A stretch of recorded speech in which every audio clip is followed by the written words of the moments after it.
It's the cold hard truth.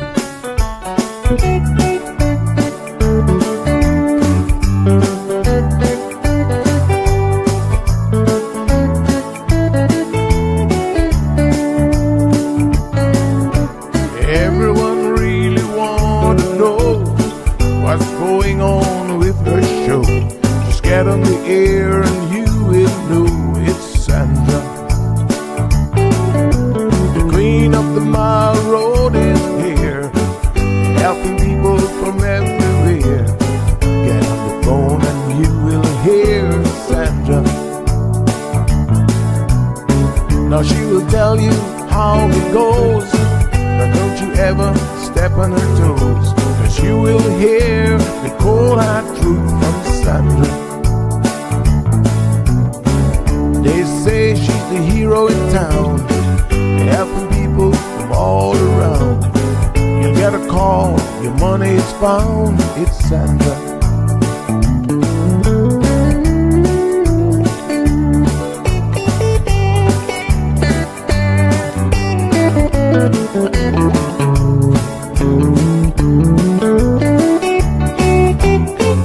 Some will call her late at night just to say that there is a fight, and she will not just leave it alone. She'll get up and call on the phone, and when politics starts on her show, everyone really wants to know the way the things will really go with Sandra. And some will start to criticize, get on the show and tell pure lies, but someday we'll realize it's Sandra. And when they start to argue again, she'll pull the heads to the wind, and soon you will be a friend of Sandra. 'Cause every day everyone wants to hear from Sandra. 'Cause every day everyone wants to hear from Sandra. 'Cause every day everyone got to hear from Sandra. 'Cause every day everyone got to hear from Sandra.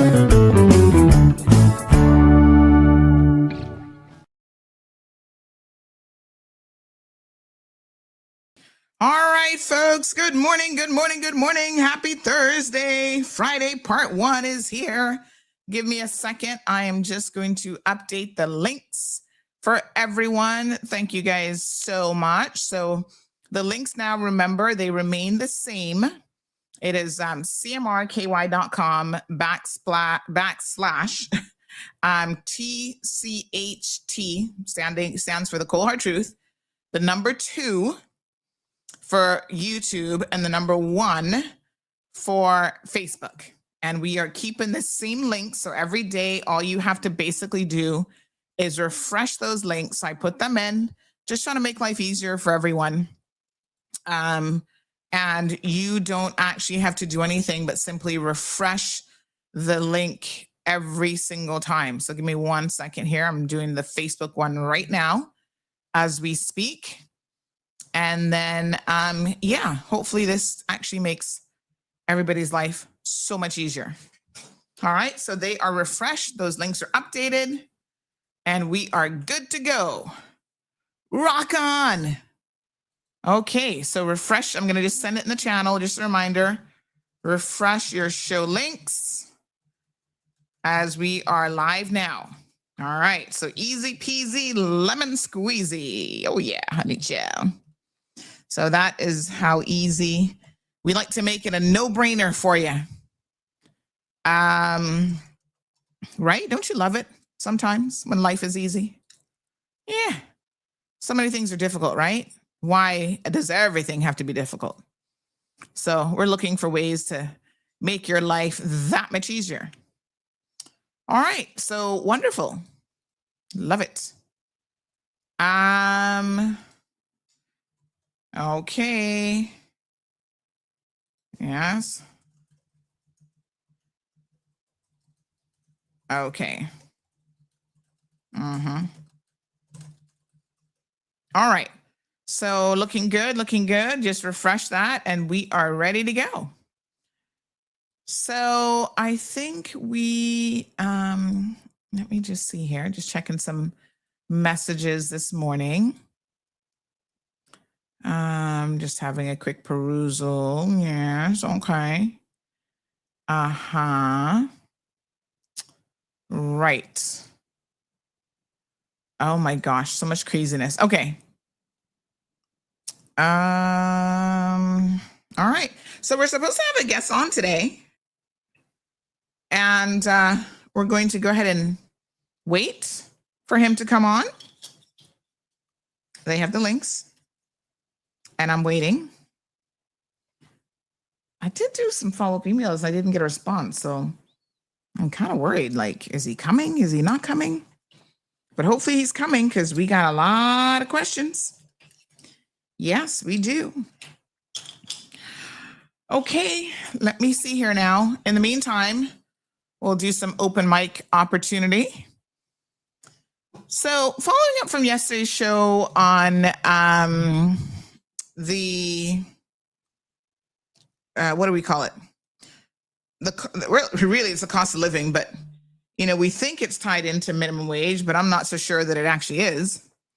I think it's a much more complex and bigger issue. We have been reaching out to some of the entities like the grocery stores and stuff. And you know what their response was? They're like, Sandy, this is such a bigger conversation. Like, who you need on there is not us. Because we were just talking about, okay, what impacts us as a business. Maybe who you need to talk to are economists that can explain to the people how all of this works. The economy of running a business, of running a country, of, the cost of life. So I thought to myself, maybe. So we are going to reach out to some of them and see what we can do. Again, as lay people, we have a interpretation, an impression, if you will, of what the driving forces are behind the increases that we've seen. But based on the response from one of the business owners yesterday, we can see that it is way more than that. So I agree that this is a complex issue. That's why when you guys ask me what's the solution, I'm not an economist. Honey, child, I'm going to stay in my lane and tell you that, we're all feeling it at some level.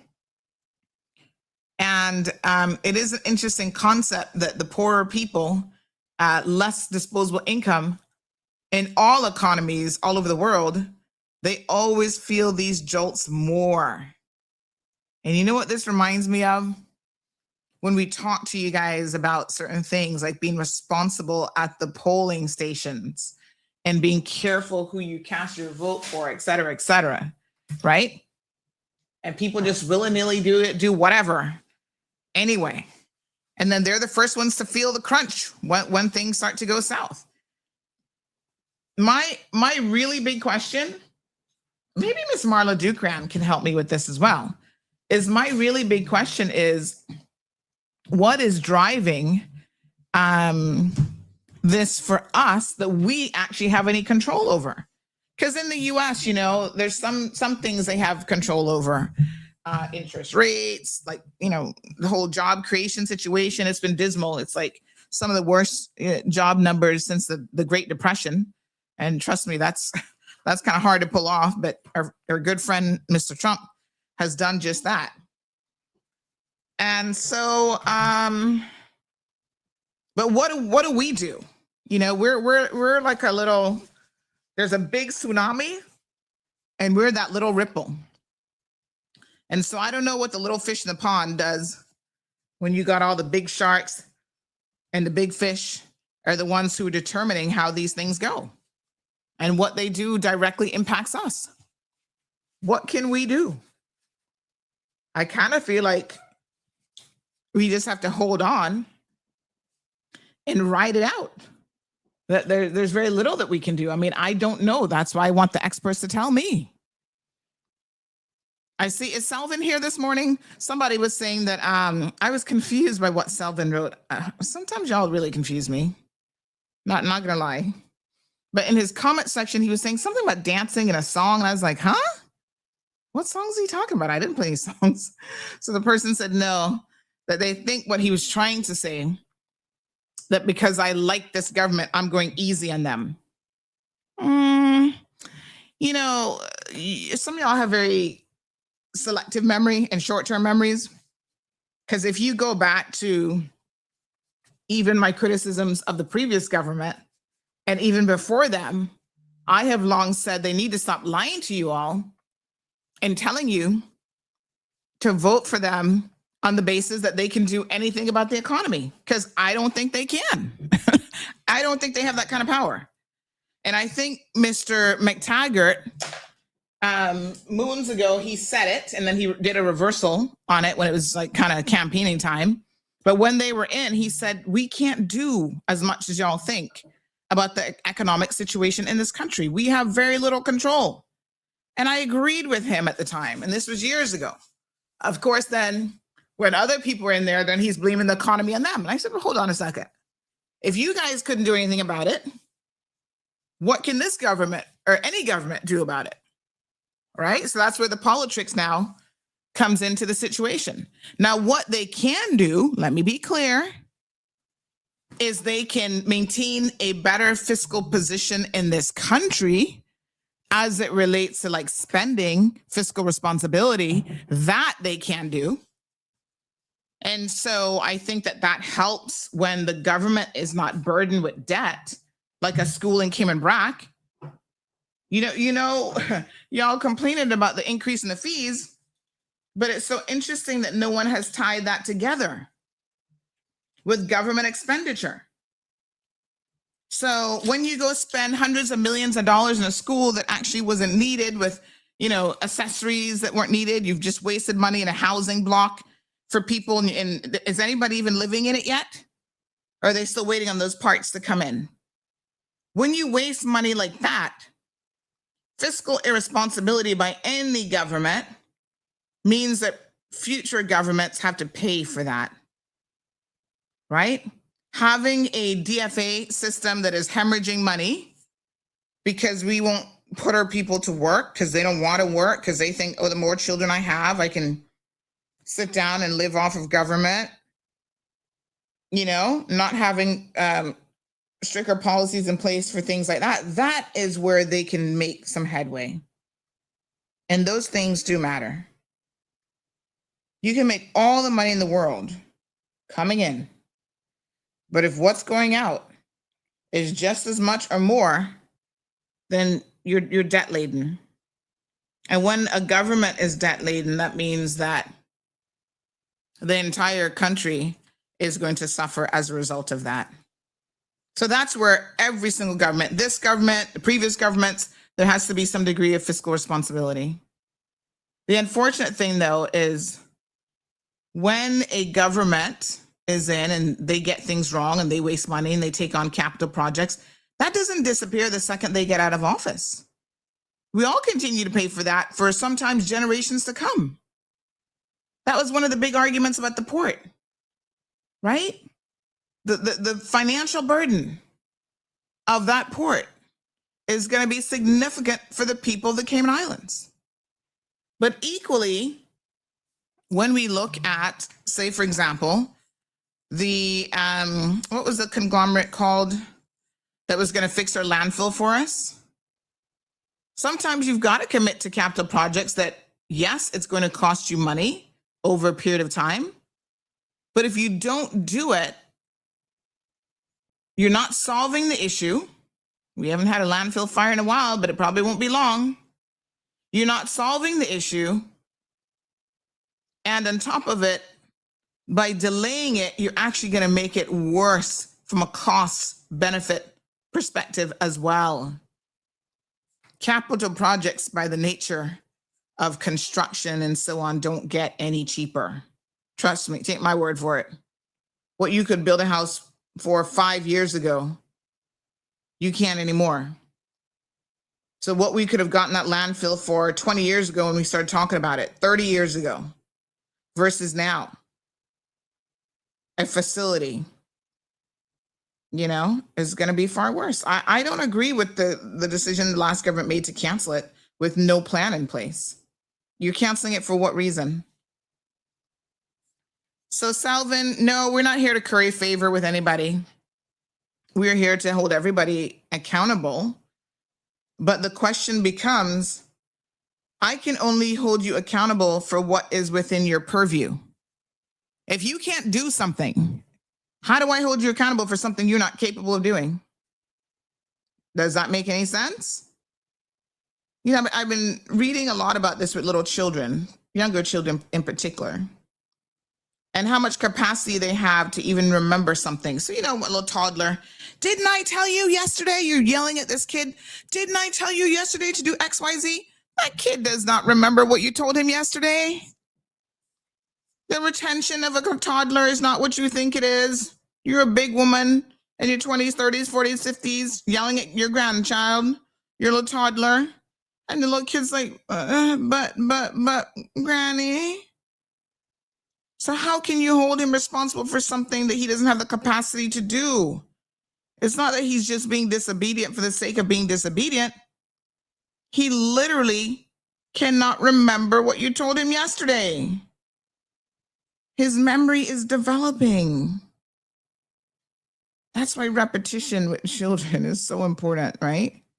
You tell them once, you got to tell them a million times, because yes, they forget. It's not going to become a habit. For adults, 25 and up, it takes you consistently doing something for 3 months for it to become a habit. What do you think about a little toddler? My tweetum. These are the things that we have to recognize, that sometimes we were asking people to do certain things that it's just not possible. Not that they might not want to, but if they don't have the capacity to do it, it's a whole different situation. All right. Good morning to my beautiful people. I got curly locks going on here today. I went to see Miss Rocio yesterday. She fixed me up, gave me a little trim, and she said, oh, it still has plenty of length in the back. She just did a little bit of layering. So now, when you get to a particular age now, you got to try to sort these things out. Yes, honey child. Let me clean my specs so I can see y'all and I can read your comments. Everybody having a good 2026 so far? I can't even believe this is the middle of the month. Wow, that went by fast. What a mess. All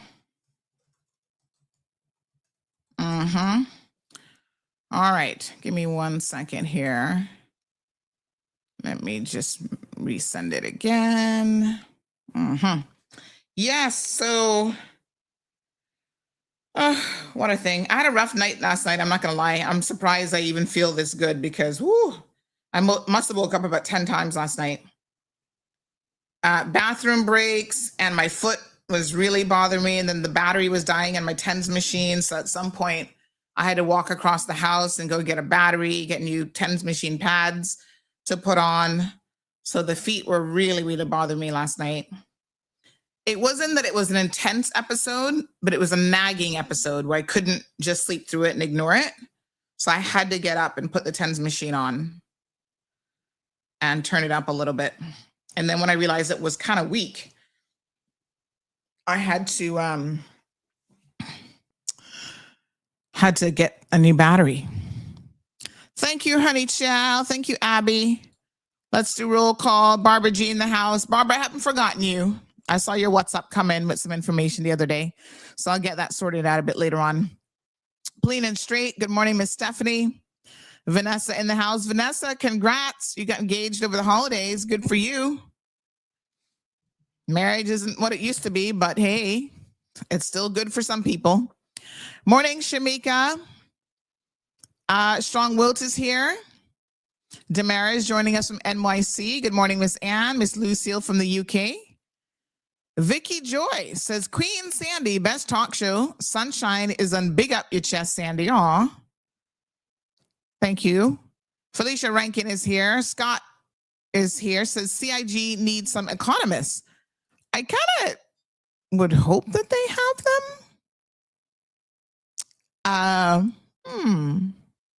Let me ask, because that's a good question. I mean, okay. Let me ask. That's a great question. Because it's like, we thought we had an epidemiologist too until COVID hit. And we're like, Cayman doesn't have an epidemiologist? Wow. Okay, that's pretty wild. So sometimes we don't have the expertise that you think we ought to. Morning, Lavana. How you doing, honey child? Shaka Zulu, good morning to you. Hello, wee wee. Abby, so good to see you. Miss Sherry Ann. John Dry Rot Ferguson. Hello, darling. How are you? Thanks, Abby. Olivia's here. Robert is in the house. Plain and Straight says, love your hairstyle this morning. Looking very sassy. Thank you. Thank you. So, so she did a little bit of color. I haven't given up on I'm going to eventually stop coloring it. But at this stage, I feel like when I'm picking up a 9-year-old, I don't want to look like her granny quite yet. But it's going to get there. And I'm feeling it's coming. By the time she hits middle school, I'm going to be done with coloring. I'm going to be like, you know what? Just let it go gray. And hopefully it's a nice gray, because some people gray so beautifully. I mean, their hair looks gorgeous. I'm hoping for that. Fingers crossed. But so she just did color and a little wash. And I do feel like it's thinning out a little bit. So we're trying some things to help with the fullness of it. And then she did my curls for me. And then she finger curled it and stick the pins in. So that I just took it out this morning and the curls are still good. Yeah, finger curls. That's the best. Man, I wish I could finger curl it myself. I do that every night. Olivine, Miss Olivine, good morning to you. Kimmy is here. Thank you so much. Yeah. Somebody was making a recommendation on yesterday on something else I can try for my feet. And they said something that is so true, that sometimes you see people with like they have a chronic illness, and there are lots of things that do not show up as a chronic illness. Like you can't see it when you look at the person, right? So you think that, they are fine when they're not. People have all sorts of issues that aren't apparent just by looking at them. So yes, we are also waiting on the head of the, I need to move over a little bit. There we go. I was not quite centered in one window. So yes, John, I see your comment. It says, can't wait for Dvdl to show up. I need answers. We are also waiting for that as well. So I have confirmed, got you an answer already. Scott, they do have an economist in the ESO.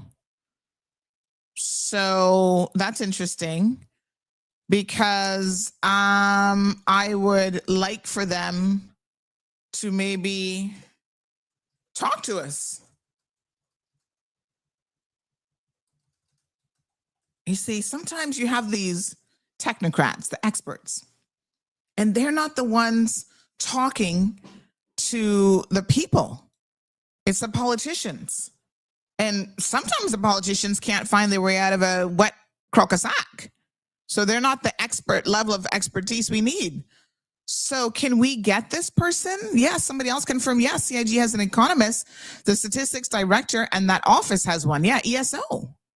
I've heard that Adolphus, that's a lady, right? So yes, we need to have her on the show. Please and thank you. Yeah. It's the same link daily. So somebody's asking, was it sent out to refresh? Well, the whole idea behind it is it's the exact same link. So all you do is click on it and refresh it each day, and you are good to go. So let me just resend it to you. Hold on, honey chill. Oh, that's a lady, somebody said. Oh, okay. Oh, that's a guy. My apologies. That's a guy. So yep, it's the same link. Every day you just click on those links and you're good to go. Adolphus is a man. Thank you. I'm sorry. Someone says, morning, Sandy. You and hubby must be going somewhere special today. I see you all glammed up. Now that is who I want to talk to. Somebody said, so is Paul's Biles. I was thinking, because one of the grocery owners said, who you should talk to is Paul Biles. I'm going to message Paul right now. Yes, I need to have him on the show. Thank you so much. Oh, somebody sent me Mr. Adolphus's number. Look at you people.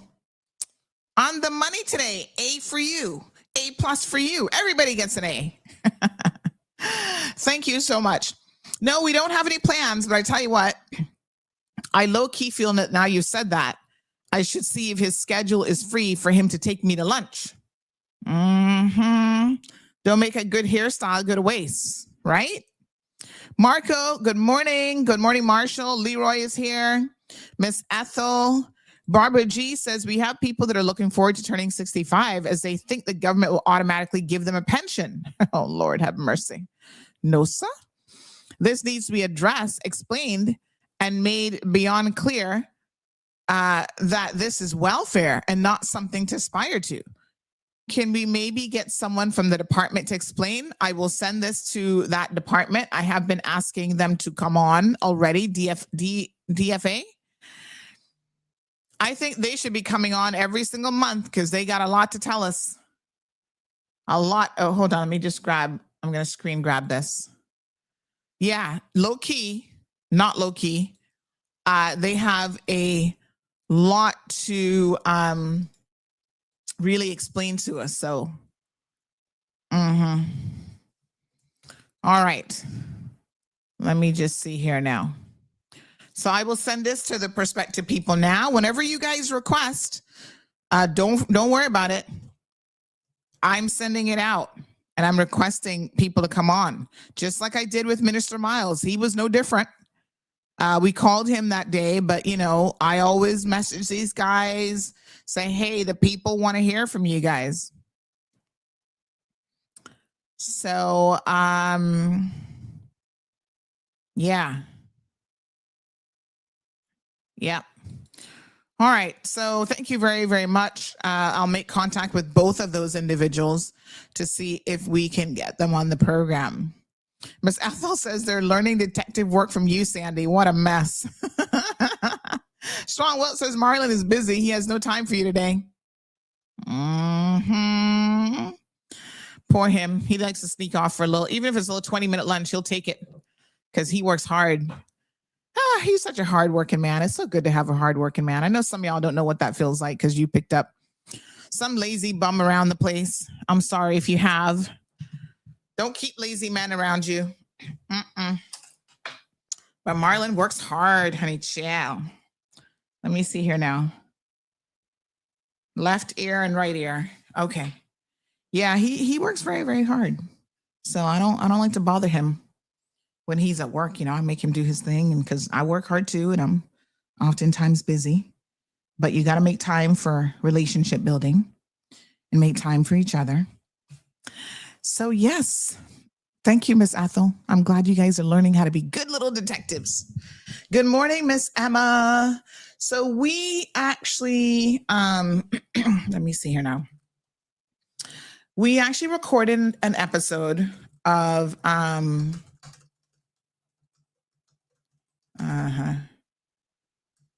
okay. Okay.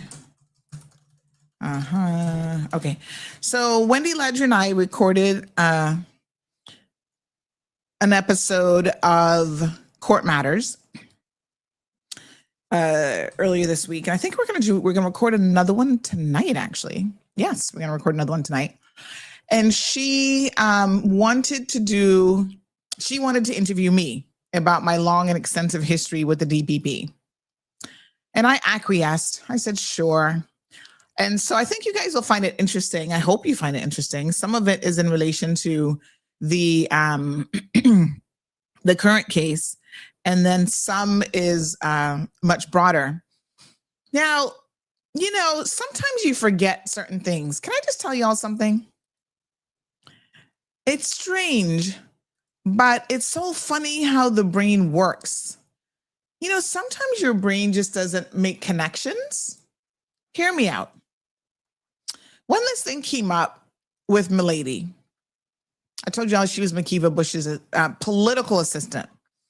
And that is important because, as I recall, one of the issues when I was covering it and talking about her is I'm like, how does an expat, non-Caymanian, become a political assistant? I have never, as bad as these politicians are, right? Some of them hire family because they say, oh, that's the only person I can trust and whatever. I cannot recall, since we've had single member constituencies or even before that any politician, any political figure actually picked a non-Caymanian to work in their office. The whole idea is you're giving a Caymanian a job, right? Someone who is entrenched in the community, hopefully your constituency, who, knows the people, knows how to, all that kind of stuff. It's not just to have someone drive you to the grocery store and be your little plaything. So it was weird from the jump that this is who he selected. Very, very strange. There's so many bona fide Caymanians that honestly would have been more than adequate to do that job, who had been in politics and around politics for many, many years.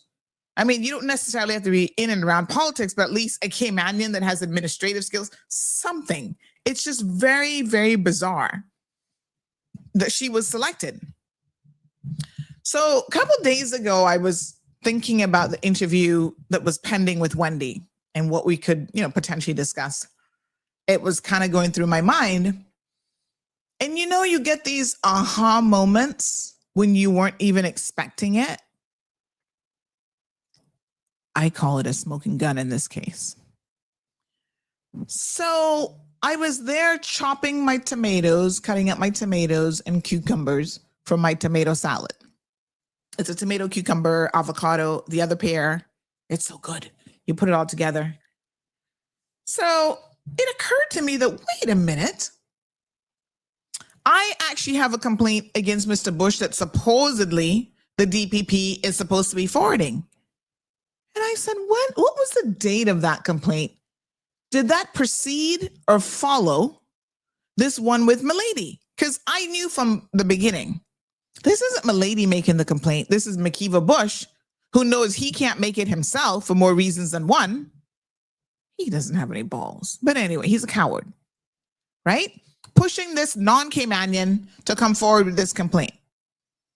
So I said, wait a minute. What was the complaint that I made against him versus the one with her? Honey child, I went into my emails. And the RCIPS, they all now waiting to hear where the case is, because of course he claimed in the first instance that so somebody stole his phone, or his phone was hacked or something, his phone was lost. And so the messages that he had sent out about me, which are a problem, that it wasn't really him that sent it. But before we get to the rest of the story, let me try to get y'all to understand what I'm saying to you. Here is a man who claims that he has balls of steel and he's, takes on issues head on, and he was an MP for 40 years. When he does something wrong, he can't take no accountability for it. You know what I'm saying? You sent these messages in a group with hundreds of people about me. Man up. He denies that it was him. He claims that somebody stole his phone or he lost his phone. I have all the messages. I sent it all to the police, what he's putting in the group. So, if you're a McKeeva Bush and somebody steals your phone, I can bet you that you are going to have report that to the police, wouldn't you? And especially if they're sending out messages pretending to be you. So when the police started to investigate and they asked him, well, we don't have a report from you about this stolen phone. Help us out here. When did this happen? All the details. He couldn't give no details because it never happened. He's a liar. Shock and surprisation there. So they came back and they said, he was refusing to assist them with their inquiries. And I said, well, just like when I refuse to assist you with your inquiries, you guys sure can proceed with an investigation. So that has nothing to do with the price of rice in China. You need to proceed with it. So this complaint that I made dates back to March. It definitely predates the one that this Milady person now, Milady Williams, actually made. So McKeeva is behind all of this. He is playing tit for tat, or he's trying to play tit for tat, and putting this young lady up for this, which, you know, good luck to him. And all now, the Popo still hasn't gotten back to me yet. They did call me and spoke to me in March, I think around the 28th of March. And that's when they're like, you know, he's refusing to give us access to his phone so we can see if it was stolen. I said, well, that's easy. You get a warrant. The man claims that his phone was stolen. It wasn't him. I'm pretty sure he still has that phone in his possession. He thinks he's so smart, but he's so stupid. Poor him. So this is, I guess, retaliation, but you can't use the law. You shouldn't be able to use the criminal justice system to retaliate against people. That's not what it's intended to do. And you see the DPP's office, like I don't know how bright they are, because it's like they don't really think. What a hot mess. Aisle 2025 says, how does this work? Do you get a court date? Is the lady involved in the suit? Okay, so that's a great question while we wait on our guest to show up. So it is a criminal case. So they have summoned me to come sometime in February. I think it's like the end of February. So I will do a first court appearance at that time. Hopefully they'll have the file record, but the file ready, but don't hold your breath, because a lot of times you show up, they don't have the file ready. They're still working on witness statements. They so many excuses. And it's like, if you already charge someone, you bring them this far. The first appearance, you should have the file ready. Slackness galore. So they better have my file ready. They also need to fix the summons, because the particulars and the indictment are pure slackness. It's not properly done. It's not properly particularized is what they say in law. So they got to fix that, because right now the summons doesn't even say who the complainant is, the indictment. So I have no idea what the heck they're even talking about. I mean, I think I know it's her. But beyond that, you know, this is a slackness with the DPP's office. They're the ones who draft these documents.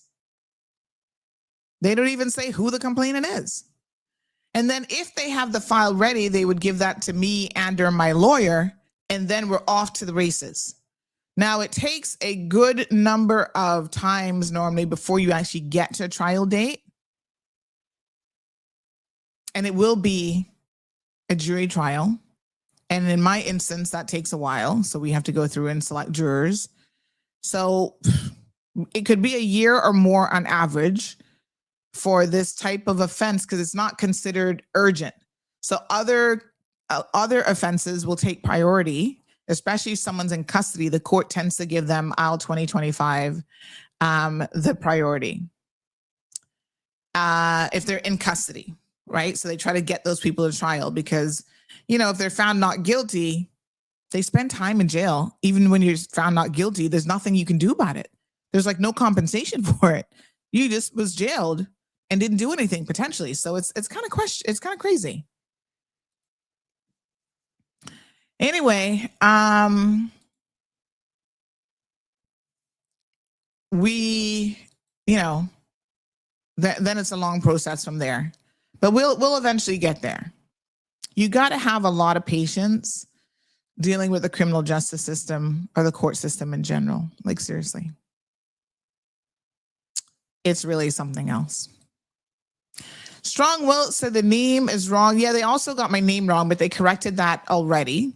So apparently they saw that when they did the first summons, when I went to collect it, and I waited for them to have it ready. And then the officer came and said, oh, Miss Sandy, I'm so sorry.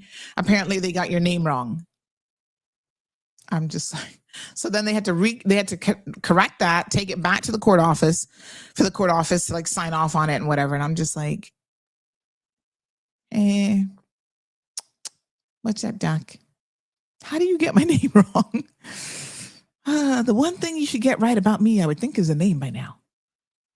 This is like our 10th time at the rodeo. Hello. You don't know the name? All right, John, I'm waiting for them to come on. Hopefully we'll get that out. Someone said Steve McIntosh would be helpful too. And they say, stay out of my kitchen, as that is my go-to salad. Ooh, I'd like to try your version of it. Sounds good. What's the link to get to you? Thanks. Okay. So it looks like some of you missed that message. No problem. Let me just resend it here for you. So in the meantime, let's talk about this visa situation with the US that happened yesterday. I think there was some confusion around it. It is a big deal, to be clear, what actually happened. But I saw some of you commenting about, oh, CMR is oh, Lord have mercy.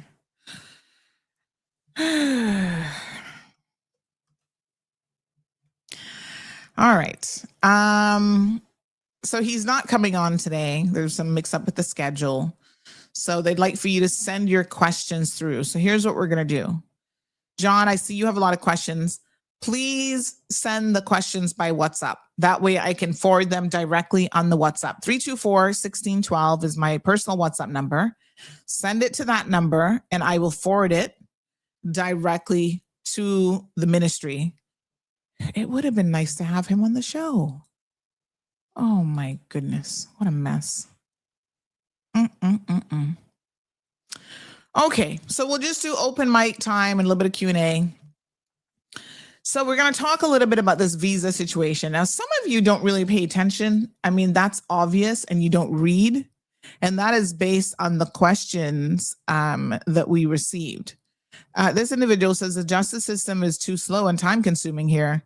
We need a small claims court. We have a small claims court, actually, and it's called summary court.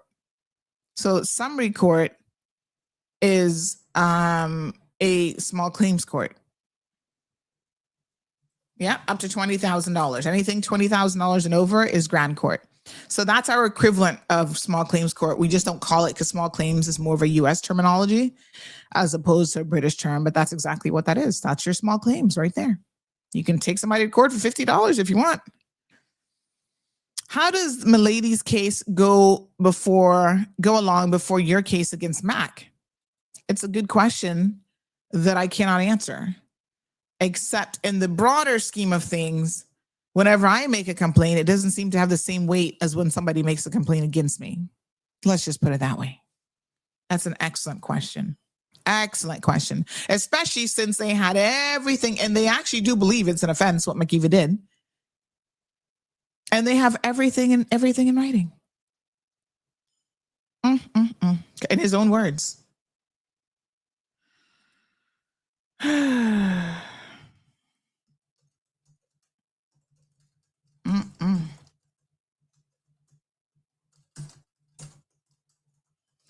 All right. Someone said, oh, I didn't know that. Yeah, small claims court. All right, let me see here now. Just looking at a couple questions. Oh. All right, so let's talk about the visa situation. So it dropped yesterday that the US government was going to be putting in place the immigrants. Yes, I've got it. Thank you, John. I've actually went to Facebook and I've screen grabbed your question. No problem. I will submit it. And I don't know. You're asking them to amend the law. I don't think that is going to happen. Because what you're asking for is for the actual law to be amended. It takes Parliament to amend the law, and I don't see that happening, but I will send through your commentary anyway, your questions. So someone says, is he afraid? Is that why he's not coming on? They have said that it was just a mix-up in the scheduling. I don't know, because we've been talking about it for a minute, that he'd be on today, so I'm not sure how that happened. But there you go. Am I taking part in any Cayman Cookout activities? No, Aisle 2025. I never get invited to Cayman Cookout. And and I'm not paying. How much are those tickets? No.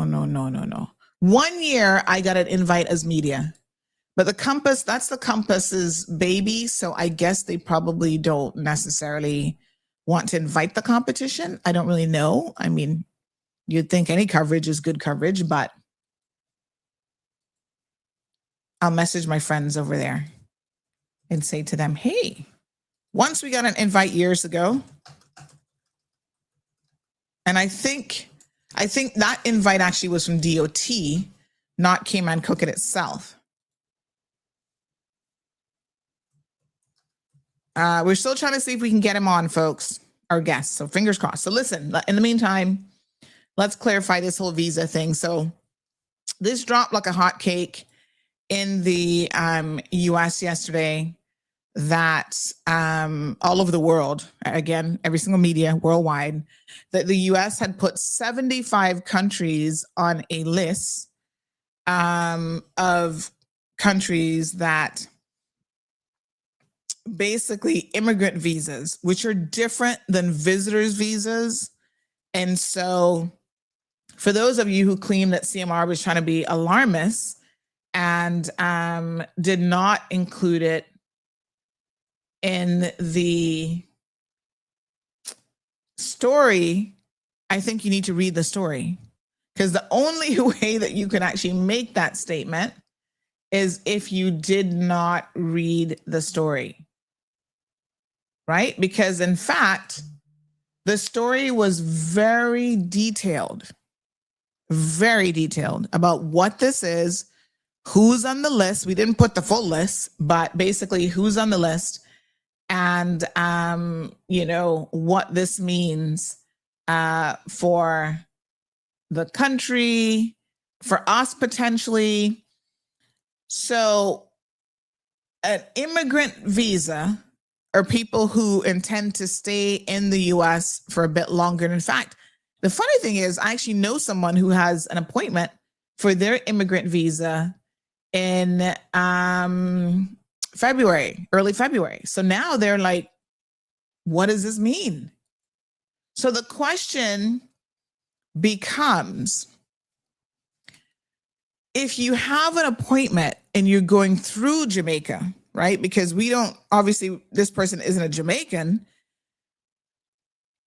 There's like this question mark. Does that mean that no such appointments at that office will be entertained? Or is it only for Jamaican citizens?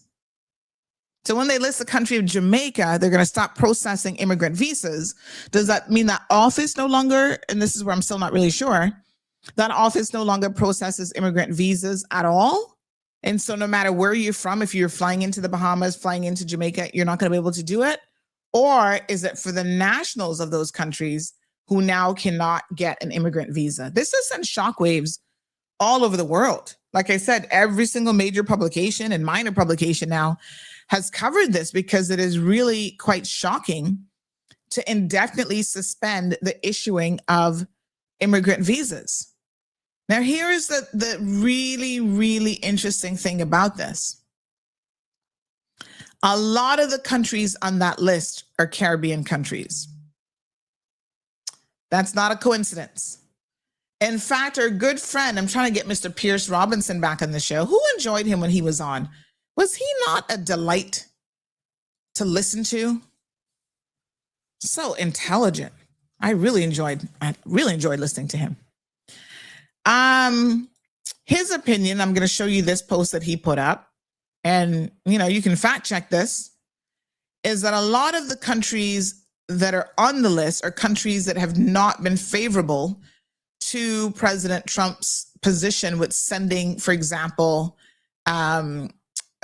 their unwanted migrants to the jurisdiction.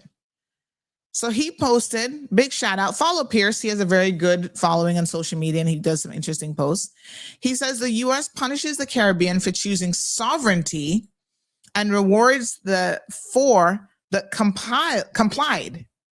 And so everybody else is on this list pretty much, except for the four nations, the four sovereign nations that decided to work with the US. Let's read it.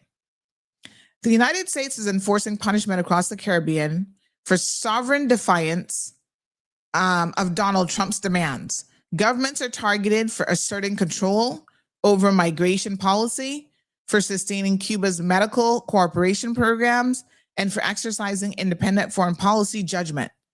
U.S. pressure functions through visas, diplomacy, and leverage to compel obedience, including the indefinite suspension of immigrant visa processing, converting policy disagreement into material consequence, and treating Caribbean sovereignty as a variable to be disciplined. There are 16 sovereign Caribbean states. Only 4 received exemption from the U.S. visa punishment regime. Trinidad and Tobago, you put it together there because you know they were helping with Venezuela. Guyana, they've agreed to take illegals. Suriname and the Dominican Republic. These exemptions correspond directly with alignment to U.S. strategic demands, a reality stated openly by Marco Rubio and Donald Trump, who framed the hemisphere as an American sphere of control. In Guyana, exemption follows U.S. dominance over the country's oil sector, while American state and corporate power shapes policy outcomes, enforces strategic alignment, and demands effective exclusivity over Guyana's petroleum resources. Across the region, leaders state the reality openly. Prime Minister Mia Mottley and others affirm that Cuban doctors sustain Caribbean hospitals and keep national health systems functioning. Refugee intake mandates imposed from abroad destabilize small economies already operating within tight fiscal limits. U.S. enforcement operates as discipline. It coerces alignment, penalizes independence, and signals consequences for sovereign decision-making. CARICOM exists to defend collective autonomy against exactly this form of pressure. Wow. So it's obvious. It is so obvious, just based on, as he rightfully says, the countries that have been exempted. Interesting. Now, the thing about this is, you know, the question becomes, what next? Because it changes from minute to minute. So, for example, our, waiver program that we have, which you can travel on your Cayman passport, that is such an important one that if next week they say, well, we're going to get rid of that too, what do they say? Dog and eat your supper. Really and truly. Dog and eat your supper. So we got to pay attention. This isn't about being an alarmist. This is about you have got to pay attention. It is important.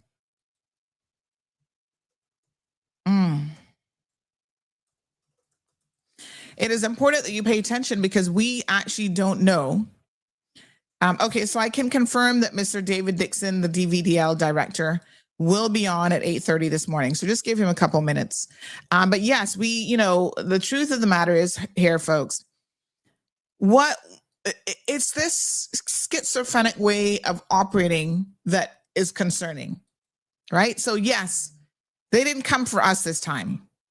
Remember the story? When they came for the Jews, I wasn't a Jew, so I wasn't concerned.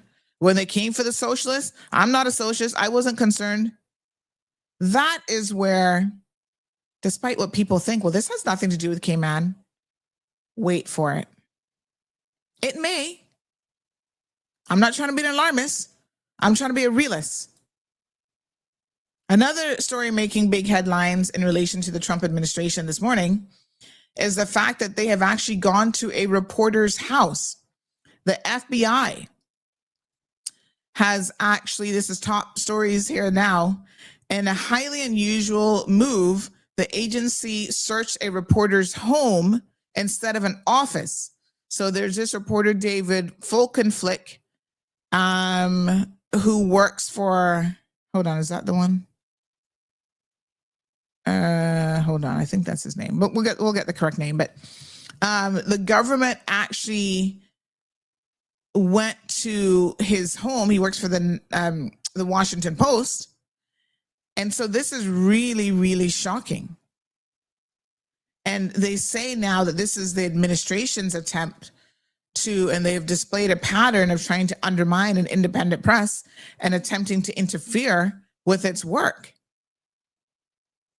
Wow. You know, the crazy thing is, the United States of America has, by and large, you know, always operated on the whole free press situation.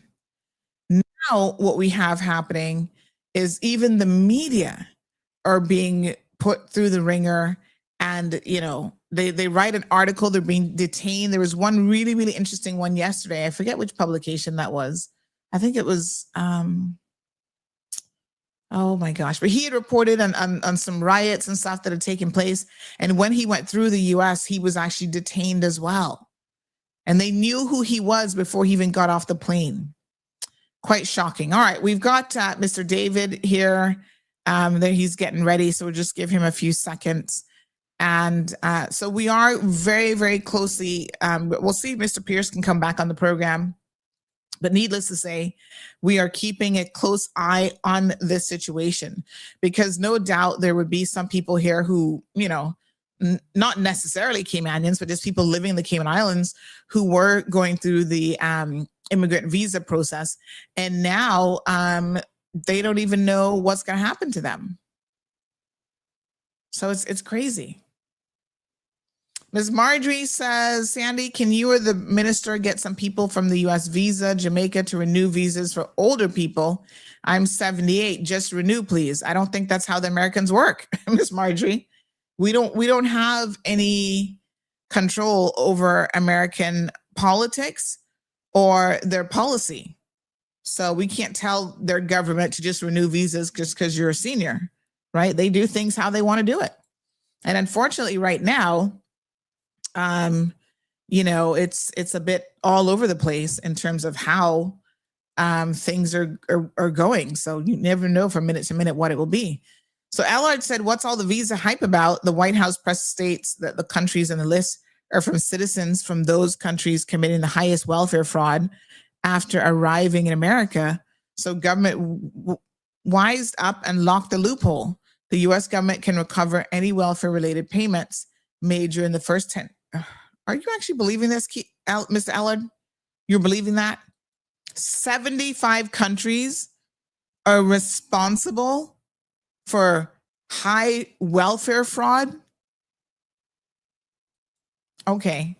I'll fact check that later, because our guests, we're going to pull our guests in. But I don't believe that for 1 second. That's the most ridiculous thing I've ever heard.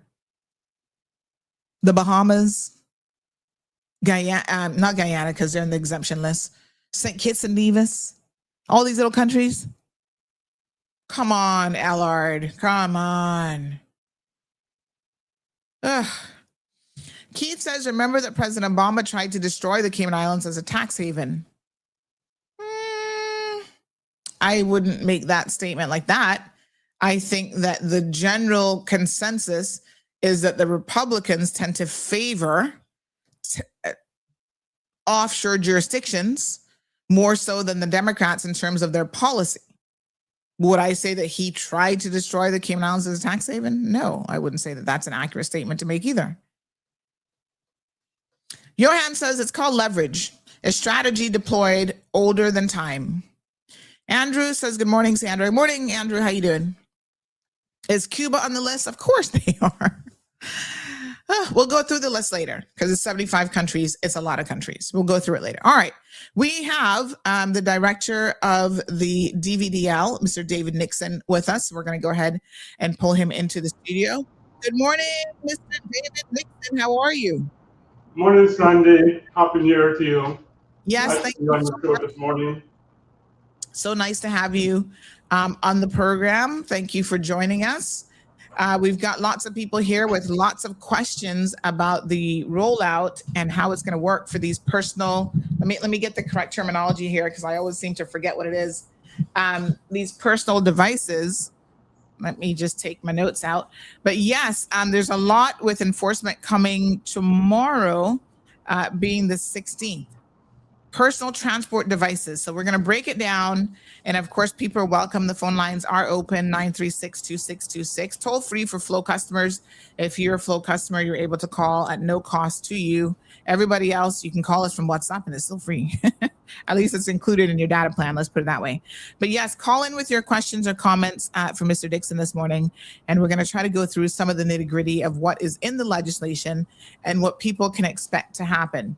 So the first question I have for you is, do we have a number yet that you can tell us of how many people have actually registered their personal transport devices? Because I know Leroy went in and did his. He might have been one of the few, if not the first one.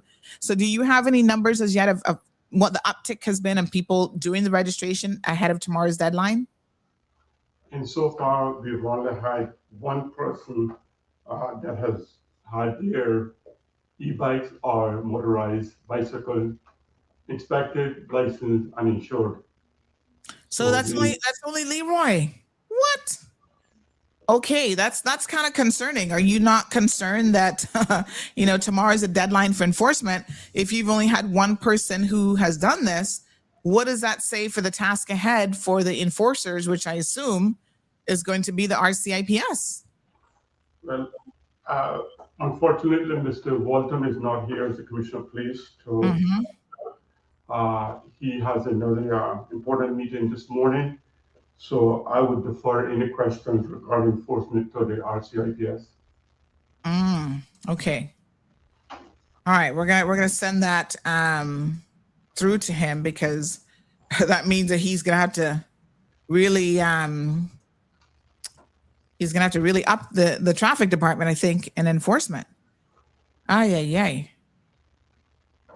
But from Dvdl's perspective, be ready and to go with all the necessary legal requirements to get these vehicles roadworthy in terms of licensing, inspection, and insurance. All right, let's get to some questions from our audience. We had a number of questions from John Ferguson. He says, as the owner of a paddle wheel adventures with no commercial options for insurance, do we get a grace period for compliance, as it is impossible at the moment, or do we shut down our local tourist business in the middle of our busy season? So there is this ongoing issue that people feel like this is something that just sprung up, right? And the ministry has said, because we passed along a lot of questions to them, the ministry has actually said that, to be fair, 6 months ago, there was coverage from the summer of last year about this, so they don't feel like 6+ months is, an unfair amount of time to tell people that something that's already in the law is actually going to be enforced. What do you say to people who say, listen, we can't get insurance for commercial business, as John says? Does that mean that they have to shut down their business, or is there some grace period for them? There is no grace period in the law. And as the ministry has rightfully said, we have been campaigning this from July of last year. Had a meeting with the Insurance Association, with the main providers. They are ready and willing to insure these vehicles once they meet the legal requirements in terms of roadworthiness to be licensed and inspected on our roads. So they're ready to go. Okay. And so, of course, we just saw that they just had a meeting this week with the insurance companies. And, we've been emailing them before Christmas. And it seems to me that they themselves, just as an aside note, that they hadn't even put their minds to the fact that this was coming into play and what did that mean for insurance. A lot of them are like, oh, we're still trying to figure it out. And I'm like, huh? Okay, I know you can't speak to that, but just to let you know. All right, let's carry on. He goes on to say, since we have families with children under 17, can it be amended to say or accompanied by an adult. So let's look at the legislation, Mr. David, because we have to make sure that we understand what the legislation says. And this is the actual Traffic Act. Is that correct? It is the actual Traffic Act itself. Mm-hmm. All right. And what section does it speak to these personal transport devices? If we go through the Section 2 definition of the Act, Mm-hmm. we will start with the pedal cycle definition. And I just want to make sure it's a 2023 revision that we're dealing with. That is correct. Okay. All right, good. We're going to pull it up here on the screen so that everyone can follow along. And for the benefit of our listeners, please don't forget that all acts are public documents. So you can go online. There's a government website where they have all the gazetted legislation, and you can get a free copy of this. Listen, back in the day, I remember when I first moved to Cayman, you had to go pay for copies depending on the number of pages. They cost different things. Now it's free. So there's no reason for you not to familiarize yourself with legislation and know what the legislation says. So this is the Cayman Islands Traffic Act 2023 revision. And before we get to that definition section, when were personal transport devices included in the legislation? Because this isn't something new, although a lot of people seem to think that this just happened, a few months ago. If I'm not mistaken, the definition of a pedal cycle was enacted in 2018. The Traffic Act came in 2018. Oh, wow. So if you visit our website, www.dvdl.gov.ky, Mm-hmm. you click on the link that says legislation. All of our legislation are uploaded on the site. Okay. And Right. when you get to the landing page, you'll see all the information that is needed Mm-hmm. for you to be familiar with these e-bikes or motorized bicycles. Right. Okay, so let's go back then to the definition section, which is at the beginning of all legislation. So you always have the short title, and then you have the interpretation. And the interpretation is where it will define different things within the law. So it's found on page 9. And what is it that we're looking for under the definition section? You're looking for the definition of pedal cycle. Okay. And it's in alphabetical order, folks. So this is how all laws are sort of organized. So let's go to pedal, M-N-O-P. And you go to C. So pedal cycle C. And motorized bicycle or cycle propelled by means of pedal capable of being driven in excess of 15 miles per hour. So the 15 miles per hour was removed last year. So speed is no longer a factor in determining the category of these vehicles as a moped under the Traffic Act. Okay, so let me just clarify what you just said. So that section of the law where it says motorized bicycle in excess of 15 miles per hour, you're saying that has been removed? Just the speed aspect of it. Okay. So speed of 15 miles per hour is no longer a factor. Okay, so the law has been amended. So there's a newer version of it. Just the substitution of and deletion. Okay. 15 miles per hour. So they would have just done that as a what's it As a called? deletion. I see. Okay. All right. So there's no, and that's important because I saw some people in one of the groups last night kind of saying the same thing, like, oh, mine doesn't go more than 15 miles per hour, or you can modify it so it doesn't go more than 15 miles per hour. So you're saying that is no longer part and parcel of the definition of what a motorized bicycle or cycle propelled, like that's no longer, the 50 miles per hour is no longer relevant. That is correct. Okay, that's good to know. That's why we have you here, because you know all the law and you can help us out here. We do have a caller on the line. Good morning, Denny. Question or comment? Oh, hold on. I can't hear you, honey. Chia. Let me just unplug you and plug you back in. See if we can get you going there. Hello?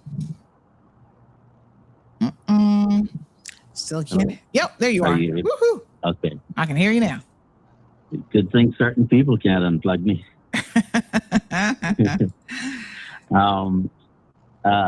I'd like to ask, does that mean that an e-bike that, let's say, have a maximum speed of 20 miles an hour can be riding in the middle of the lane in a 50-mile zone?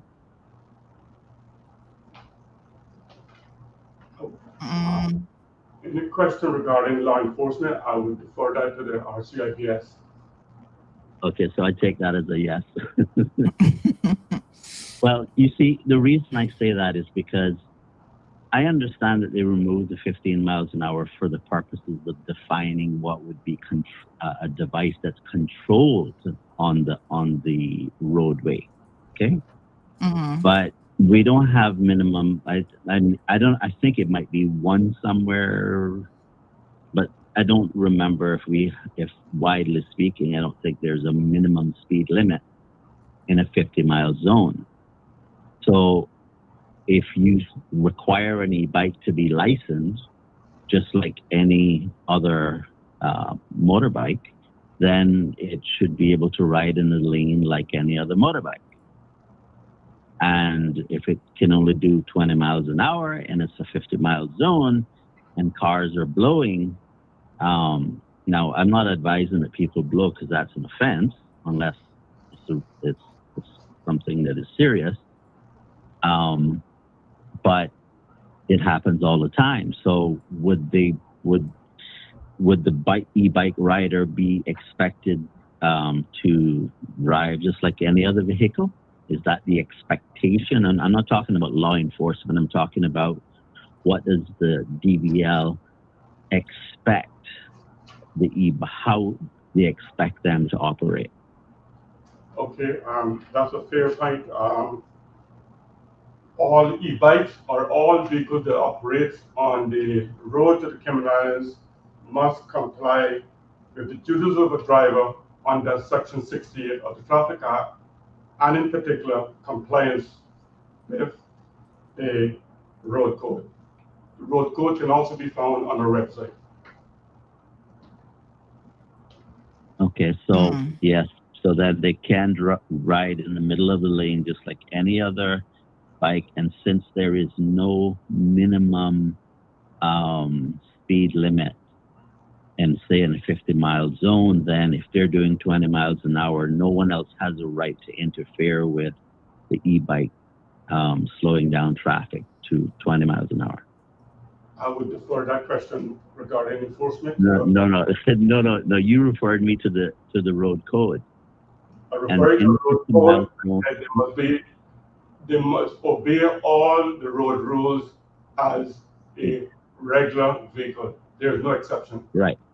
But there is no minimum speed limit.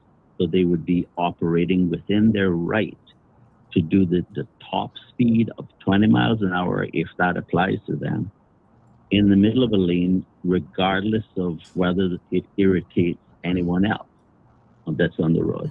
Is that because you referred me to the road code, and that's what the road code would allow.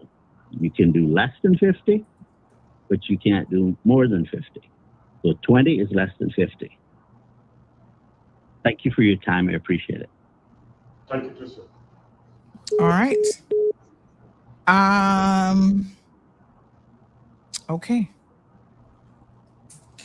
Okay, so so just to clarify again, in the definition section of what a pedal cycle is, the speed limit, where it previously said that a motorized bicycle or cycle propelled by means of pedals capable of being driven in excess of 15 miles per hour, that has now been removed. And just tell us again the wording of what it has been replaced with so that we're very clear. The wording was removed and it reads as follows. Just give me a minute. Yeah, no problem. All right. Good morning, Diane. Mr. Amelia's joined us. Good morning. Real Deal says, wait a minute. His has been the law for some time. Why are business renting these vehicles to people? No excuse. We're going to ask about that in terms of why it hasn't really been enforced, although it's been in the law. We'll get there. But he's just going to have a look for. I just want to be clear about what this section has actually been repealed and replaced with, because I think it's important again for people to have the accurate information. Trisha says, you see, when persons don't own a business, we all see it in black and white. But if you did, and in this situation, you would feel it. How did they get the license? DCI now, if it's a law, knows if it's a law. How do you get a license? Come on, man. So many moving parts here, but we do have a caller on the line. Good morning, caller. Good morning, Sandy. Morning, dear. How are you? I'm good. I'm the caller from Wonderful. yesterday. I called to find out some real information about these e-bikes and stuff, you know? Yes. Okay. Good morning, sir. Mr. David, you can hear our caller? Good morning. I'm hearing. Yes. Mm-hmm. Okay. First of all, I need to know, like, what's the requirements for these mobile. So we're going to go through all of that. That's how we're starting the conversation. Don't worry. No, but what I'm saying, but the reason why I say that, because they're not like just one type. They're all different shapes and sizes and speed differentiation. So what's the requirement? Because it can't be the same one that for a Segway e-bike, that's going to be for a motorized bicycle, that's going to be for a waveboard. They can't be the same because they're all different apparatuses. They all travel in different ways. Some travel standing up, some sitting down, some travel by balance. So, and then the next thing too, all these guys who are into the fitness and they ride in the mornings, you know, on their racers that have the pedal assist. That's a small little instrument that's between the pedals that help to propel them. Do they have to be licensed and insured and inspected and regulated? And the next thing too, like the caller before was saying, when I do these stuff, do I get the same rights as a car on the road? And basically by your answer, by following the law in the traffic law legislation, it's yes. And so that tells me we're going to have more chaos on the road now. Yeah, because you're going to have people like, if I'm a proprietor of machines and it doesn't go 50, it barely goes 40. And if I'm going to pay my license and insurance and everything, I'm not going to ride like a bicycle guy out of the road. I'm going to ride in the lane. And that's going to be a traffic problem for everyone. So we're not really fixing a problem. I think we're making a bigger one. What we should have done first was tell them, look, make it mandatory, everybody wear helmets who will ride in these stuff. And give them the same rights as the bicycle lane guys. Don't give them the whole road. We can always do the identification by licensing and stuff. Yes, what is roadworthy, but when you make a main road where everybody's going to be driving cars and trucks and emergency vehicles, I believe that part is really what's thought about properly. The same way we amended the speed up to 15 miles, they should have amended that to have the rights as the same bicycle. They should follow that same route. No, don't put us on the road, because not everybody abide by, okay, I'm not going too fast, I'm going to pull over some. No, I'm going to sit right there because I'm paying the same thing as everybody else. So I have the same right to be there. So I just think we put the cart before the horse on that one, but I want to know what it takes to get you registered and get you legal on the road. And that's with the different specifications of these motorized apparatuses that they're calling. It is not just one type. Some are stand up, some people sit down. Yeah, you got to specify what it is, because I want to come down and legalize myself. I want to use the road. Yeah. All right. Have a good morning. Thank you very, very much. Appreciate the question. So let's perhaps, because this kind of goes back to where we were with the definition section. What devices are included, right? So we have a number of devices. What devices are actually included in this? As the caller just stated, all of those vehicles that he mentioned are actually covered. So if you go back to the definition under the traffic amendment regulations 2025, and in particular regulation 24, it defines a motorized vehicle as a motorcycle, scooter, moped, or other similar vehicle that is motorized regardless of its maximum speed. So similar vehicle is not defined in law, but if we follow what we actually know based on expertise of our staff here, we can categorize those vehicles to mean segways, the micromobilities, e-scooters, etc., etc. Any vehicle that is similar that has a motor, regardless if it's electric or combustion, it falls within the definition section. Okay.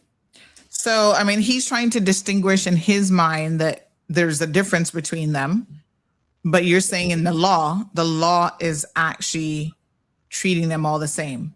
They treated them all the same. So when it comes to the inspection, our staff will use, that's the vehicle inspector, will use the expertise and say, okay, electric bicycle must have A, B, C, D. E-scooters requires to have lights, horns, indicators, brakes, etc. So the law creates no exception in terms of the inspection regime of these vehicles. So it's just a matter for our guys now to use their expertise and say, okay, this is accepted, this is not accepted.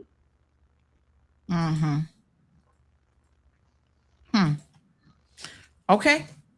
So we will have those requirements posted on our website before the end of the week. All right.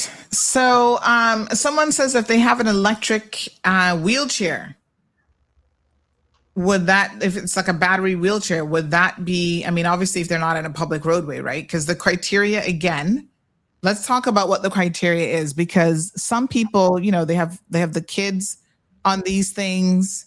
Does it matter if the kid never goes on a public road, is only driving it around in their yard, or if they live in a private gated community?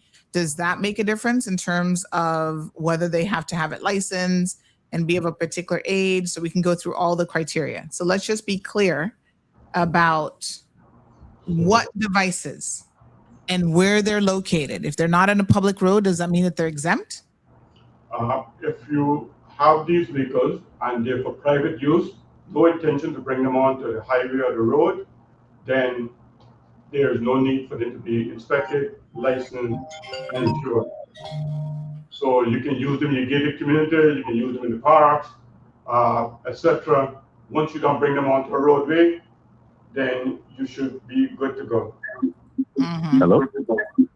Yeah. Hi, good morning. Hi, good morning. I just had a question in regards to this. I know that we are having the discussion about the scooters and all the different types. When it comes to me, just on like West Bay Road, I want to get to town and I jump on one of the Bird company scooters. How does that work? When is that going to still be a thing? Because they have a company that rents. I mean, you can just go on an app and just sign on to the scooter and then head to town and leave the scooter anywhere and anyone can use it publicly. How does that work? So, yeah, this, I mean, there's at least one company here that does it. So that company presumably has to put certain things in place for that to be fully compliant. Will it because I normally use it to, you know, buzz around from Georgetown to West Bay or whatever, wherever I want to go. So I was just wondering if it's going to be in effect by this weekend. I guess you're gonna have to call and ask that company. I mean, we don't know, but maybe we could probably get the company on the show as well too. Let's have some discussions around that, because I mean, a lot of people depend on that actual company, the bird company, to get from point A to point B. You know, I think you know what I'm talking about. It's like a little silver scooter, and they sign on to the we app. talked about them last week, I think it was. So yeah, we'll see if we can get a number. I don't know if we have a number for them, but we'll ask if someone has a number to see what their plans are. Yeah. Oh, okay. All right. Thank you. Thank you. You're most welcome. Thanks so much. Okay. Bye. Bye. So, right. Okay. So, I mean, it's going to impact quite a few people, Mr. Dixon. Can we also now talk about the process? So you said one person has come in. I think, like we said, that's Leroy. We've seen him with his little license plate number. He came on the show on Friday. We did an interview with him. He told us it was actually pretty straightforward. But how do you determine if these devices are roadworthy? Where is that? And that's for your department when it comes to licensing. How does that work? Okay, if you go to the traffic regulations, Form TR1, it sets out the criteria as to the inspection regime of all motor vehicles or electric vehicles that are operated on our roads. So it's the traffic regulations, Form TR1, it's in the schedule, and that has all the checklists that is required for a vehicle to be inspected for it to be roadworthy. Okay. All right. And are your staff members then going to be like jumping on the scooter and actually riding it around the parking lot to test it out? Well, the requirement is that all vehicles that operate on the roads must have brakes. So yes, the vehicle would have to be tested to make sure that it's compliant with water laws. Okay. Interesting. All right. So I guess your staff are now, have they been trained? I mean, you couldn't really put me to work for you because I don't know anything about braking on a scooter or riding a scooter. So presumably they have the requisite knowledge of how to at least brake. And are they looking at other things to see if it's like balanced, if the wheels are any good? Because there's a lot of things that could contribute to whether or not something is considered roadworthy, right? Even for that little device. The traffic regulations again sets out the minimum requirements as to tire and tread depth of a vehicle. So that would be one of the things to be looking after as well. And then helmets, lights, like what else would be considered requirement? You need lights, brakes, indicator, some sort of audible warning device, whether it's a bell or a horn. So that whole checklist actually tells you what is required. Okay. And you said that checklist is on the website? It will be on our website today or sometime by the week. But if you go to Form TR1 in the traffic regulation, that lists all the requirements.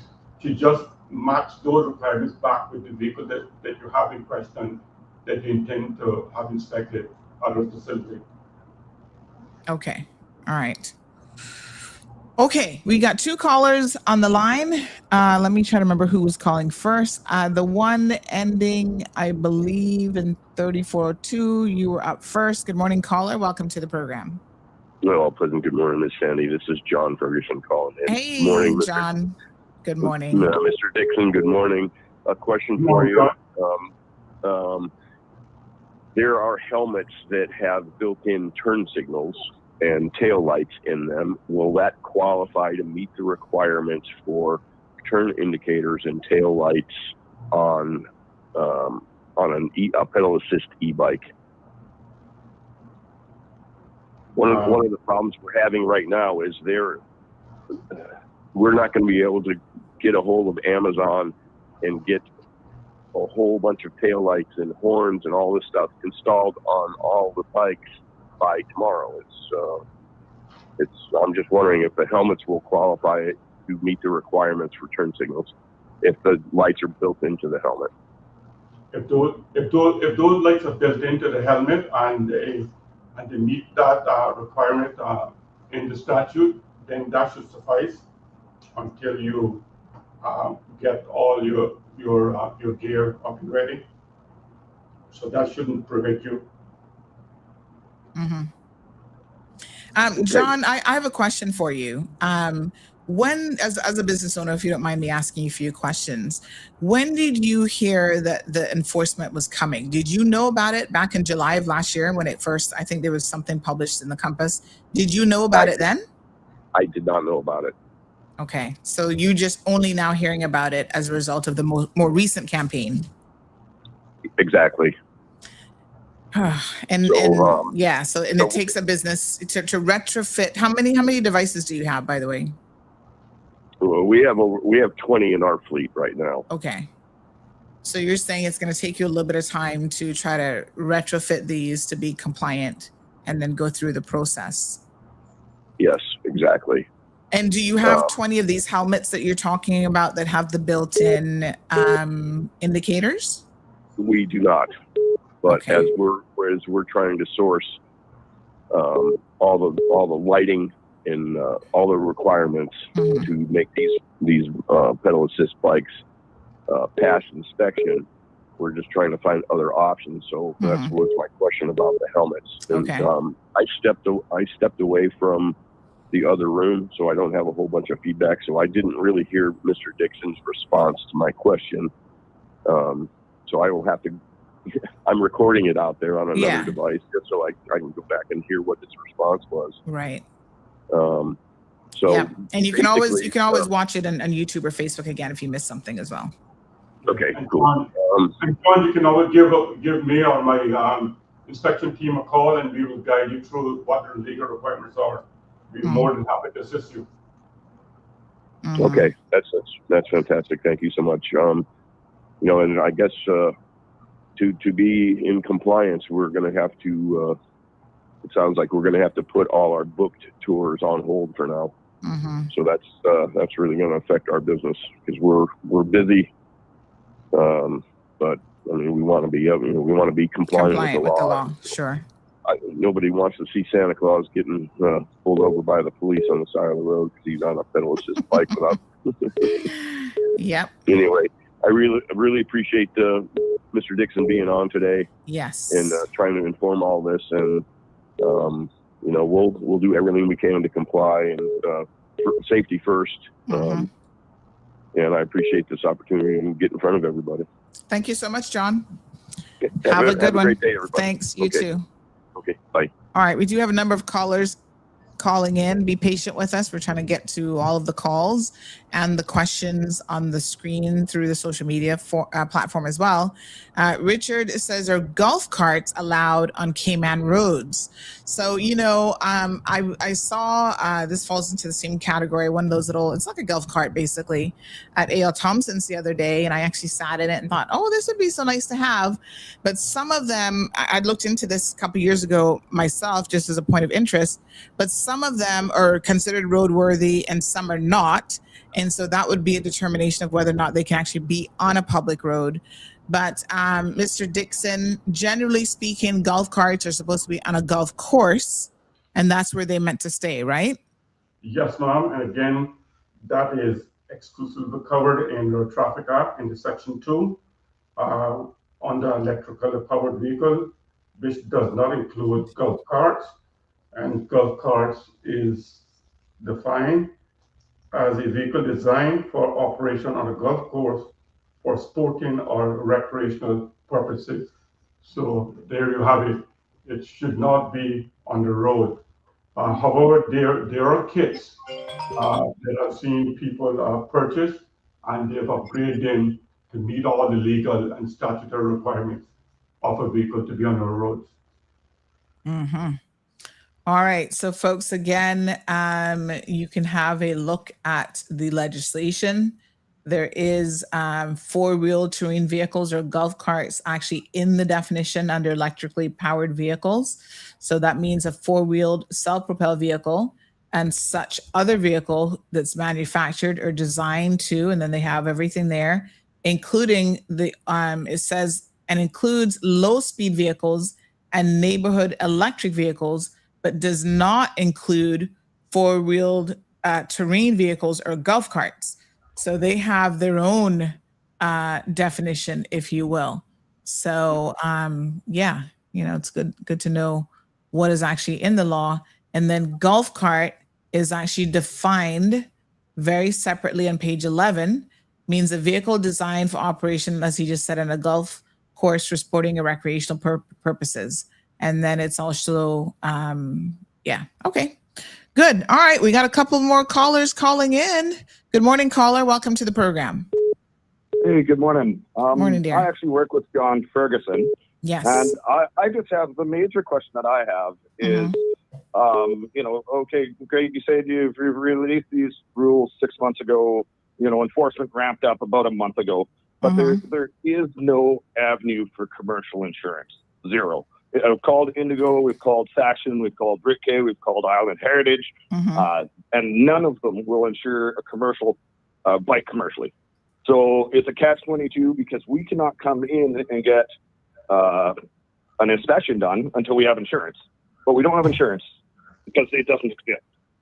So again, this is something that the government should have sat down with the insurance companies way before a couple days ago and had hashed out for local businesses, because essentially you're going to shut us down.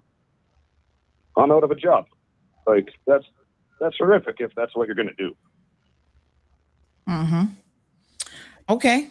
I guess they can take that under advisement. And again, I'm supposing, like John, you also didn't know 6 months ago that this was coming down the pipeline in terms of enforcement.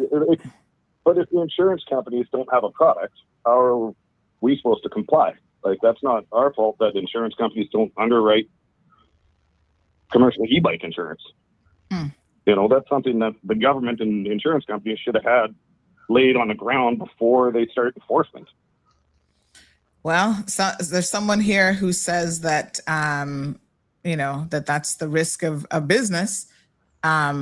If you can't get insurance, that even in the world of, like, some physicians can't get insurance, and that impedes their ability to practice, and do surgeries and that sort of thing. Just for an island that's supposed to be, tourism is a huge part of our industry. You'd think there would be some discussion, or roundtables about this before enforcement starts, just so we can get all on the same level, right? We're not trying to comply. It's just it's impossible for us to comply. Thank you so much. I appreciate it. Yep. I'm wondering, I don't know what all the insurance companies are thinking here in terms of commercial, but I do wonder, government now has an insurance company. Are they going to, perhaps be considering commercial coverage? I have no clue. There are certain things that unfortunately are really considered high risk in terms of insurance. And of course, the insurance company always has an option to insure something or not to insure something, or someone or a business and so on. So John says in the comment section, lights, horns, indicators, and scooters, this is madness. Do you know how difficult it is? You may not know this, Mr. Dixon, for people to put these additional safety things. I think the helmets are good, of course. Lights, horns, indicators, how easy that is to sort of fit out on a scooter? Again, as I said, our staff here is available to guide them through as to the proper display of these plates on the vehicle. And there is provision in the statute for them to produce their documents to law enforcement within a required time if law enforcement stops them and asks for their documents, i.e. insurance, logbook, coupons. So that was already carved out in the law. All right, we do have more people calling in. Next caller up. Good morning, caller. Welcome to the program. Good morning, Sandra. Hey, good morning. How are you? Good, thanks. How you doing? Not too bad. Good morning, Mr. David. Happy New Year to you, my brother. I just got two quick questions, and I'll ask and listen to the answers. Can you say exactly when the regulation change happened in respect to the definition of an e-bike or e-bicycles or scooters that removed the 15 miles an hour? Just the timeline of when that happened. I'm just trying to find out where is a promotion for that, because most people would have bought their vehicles. He believes it was 2018. I don't know if he was able, he did answer that earlier, and I don't know if he was able to confirm 100%. But we could probably, get a more definitive answer. But he said earlier that he believed it was 2018. And the speed required to remove in the traffic amendment regulation 2025. So I didn't hear that at all. Sorry, just repeat that for him, please. The speed requirements for these vehicles was removed in the traffic amendment regulations 2025 under regulation 24. So the regulations was removed last year. They removed the speed requirements. Speed requirement was removed last year in regulation. Okay, so my follow-up question, and Sandra, you examine this, is whether or not the public was made aware of that removal, because that changes things for those persons who bought those ones below 15. So if you say, okay, I'm never going to have to be worried about licensing, because they were always obligated to license them, people just never did it. So people who bought scooters below 15, if you don't tell the public that you change the law, even though ignorance of the law is not a defense, but you purchase these things and you change the law and they didn't know. Anyway, I'm not going to get into that. The last question is, how will you determine who's a Caymanian and enforcing these new fees that are coming about non-Caymanians and Caymanians? What pieces of documentation will you use to define what a Caymanian is? And I'll leave you there to listen to the answer. I got PAC, so I'm listening in my ear. Okay, thank you so much, Sandra. Thank you, appreciate it. In a matter regarding fees, I would defer to our ministry under our Chief Officer, Mr. Eric Bush. Okay. All right. So Mr. Dixon is staying in his lane. If it doesn't fall into his purview, he can't answer it, and he's not going to venture there. So Paul says, my e-bike failed because it didn't have front and rear turn signals. I wish they would have posted something months ago. So lots of requests for a longer period of, campaigning and education. Jesse says, I thought the hand gestures were accepted as a form of signaling in road traffic. Is that just for regular bicycle that you can use hand signals? Hand signal referred to in our road code to include all vehicles that are operated on our roads. I'm sorry, just say that again. The road code is on our website. You can use hand signals? You can use hand signals. That is a requirement under the road code. Okay, but I guess Jesse's point then is, can't you use a hand signal instead of another type of indicator? Well, that puts you into two different regimes. One is an inspection regime that tells you what the vehicle should have to be roadworthy. And the other regime tells you what you must do when you're operating on our roads. Oh, I see. Okay. All right, I'm going to show you a picture that someone sent in. And they said this device here, which is a single wheel, is this now caught by the enforcement as well? Would this be considered something that they'd have to bring in and, get licensed and insured and stuff? It sure is, Sandy. It falls under the definition of any similar vehicle and that definition of motorized vehicle. Wow. Okay. So, parents, if you bought these for your kids, don't allow them to go out on a public roadway with these, because then you might find yourself running afoul of the law. Huh. All right, Shaka Zulu says ignorance of the law is not an excuse, unfortunately. And of course, this is why we're here trying to educate people about what the law says. We're hoping that we can get the head of the RCIPS, Mr. Kurt Walton, on at some point as well, because a lot of these questions actually fall in his remit. So we'll see about that. So Tricia says, if the law isn't carried out by a specific body and ignorance is fair either, DCI issued all these business licenses to operate. So how does this work? I mean, this is a valid question about DCI. I know DCI doesn't really fall under your remit per se, but do you know now if DCI, if I pop up tomorrow and say, hey, I want to do a scooter business, is DCI going to ask me to have certain things in place before they even issue me a license, or are they going to just issue me a license and then leave the rest up to your division when it comes to the actual inspection of the vehicles and that sort of thing? It doesn't fall under the remit of DCI, so that would be their own licensing regime set up. All we're concerned with is the roadworthy aspect of the vehicle, licensing, insurance, and registration. Mm-hmm. All right, Anthony says there's a lot of licensed golf carts on the road in Rum Point, and they've actually licensed them. Good for them. Good morning, caller. Welcome to the program. Good morning. Good morning, sir. How are you? All right. Question or comment? Comment. Okay. And good morning, Doc.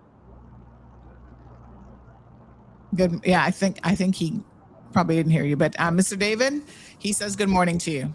Good morning. Morning. Okay. That's important. Yes, sir. Okay. Imagine you're riding one of these e-bikes in the dark hours. It doesn't have any electronic indicator. Mm-hmm. You want to make your dark complexion, you want to make a right turn. Mm-hmm. And you stretch out your right hand, you want to make a right turn. Mm-hmm. The person coming behind you. Yes. No. It's dark hours. Will they see that you want to make a right turn? You're turning part of the oncoming vehicle behind you. Mm-hmm. Bear in mind, signals are along just the road one of the motorists of your intention. What's going to happen?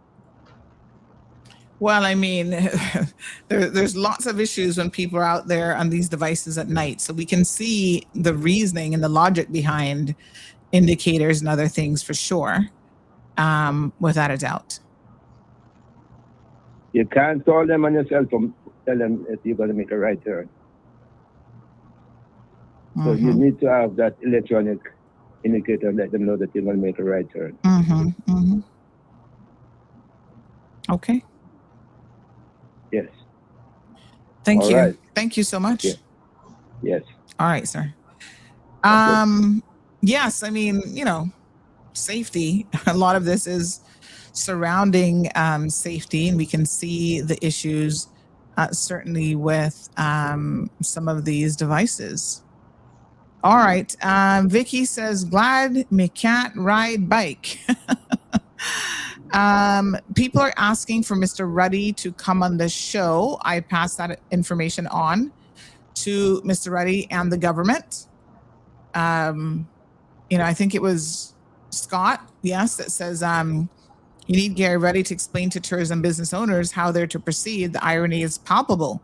Are the rental/tour scooter Segway not already insured? No liability insurance. A lot of travel medical insurance excludes scooters, etc. So it seems like, Scott, they have been operating with no liability insurance, which I must tell you, in all honesty, I'm a little bit surprised at. Because we've seen people on these scooters, tourists especially. I was thinking of one right now that was right by, right before you get to Wendy's on 7 Mile Beach. They fell. I actually saw it just as it happened practically. They fell and almost busted their head open. And so they've had no liability insurance all this time. Wow. That is a risk that I could not personally operate a business of that type without liability insurance. Because you get the right American injured or killed, and they're going to sue you for every dollar you and your business has, no matter what waiver you think that they're signing away. Mellow Fellow says, good morning, Miss Sandy. Please ask if quad bikes or similar ATVs are allowed on the road. I notice they're being sold now on the islands. I think we covered this already, because this kind of falls under the same thing as the golf carts, right, Mr. Dixon? Yes, ma'am, it does. Okay. So they can be roadworthy is the question. They have to meet, certain requirements. Can Cineco not offer the commercial coverage? They could, plain and straight. Whether or not they will want to, given the degree of liability, is a very different question. But anybody could or can offer it. But, that's a matter for the insurance companies to make those decisions on whether or not it's worth the risk.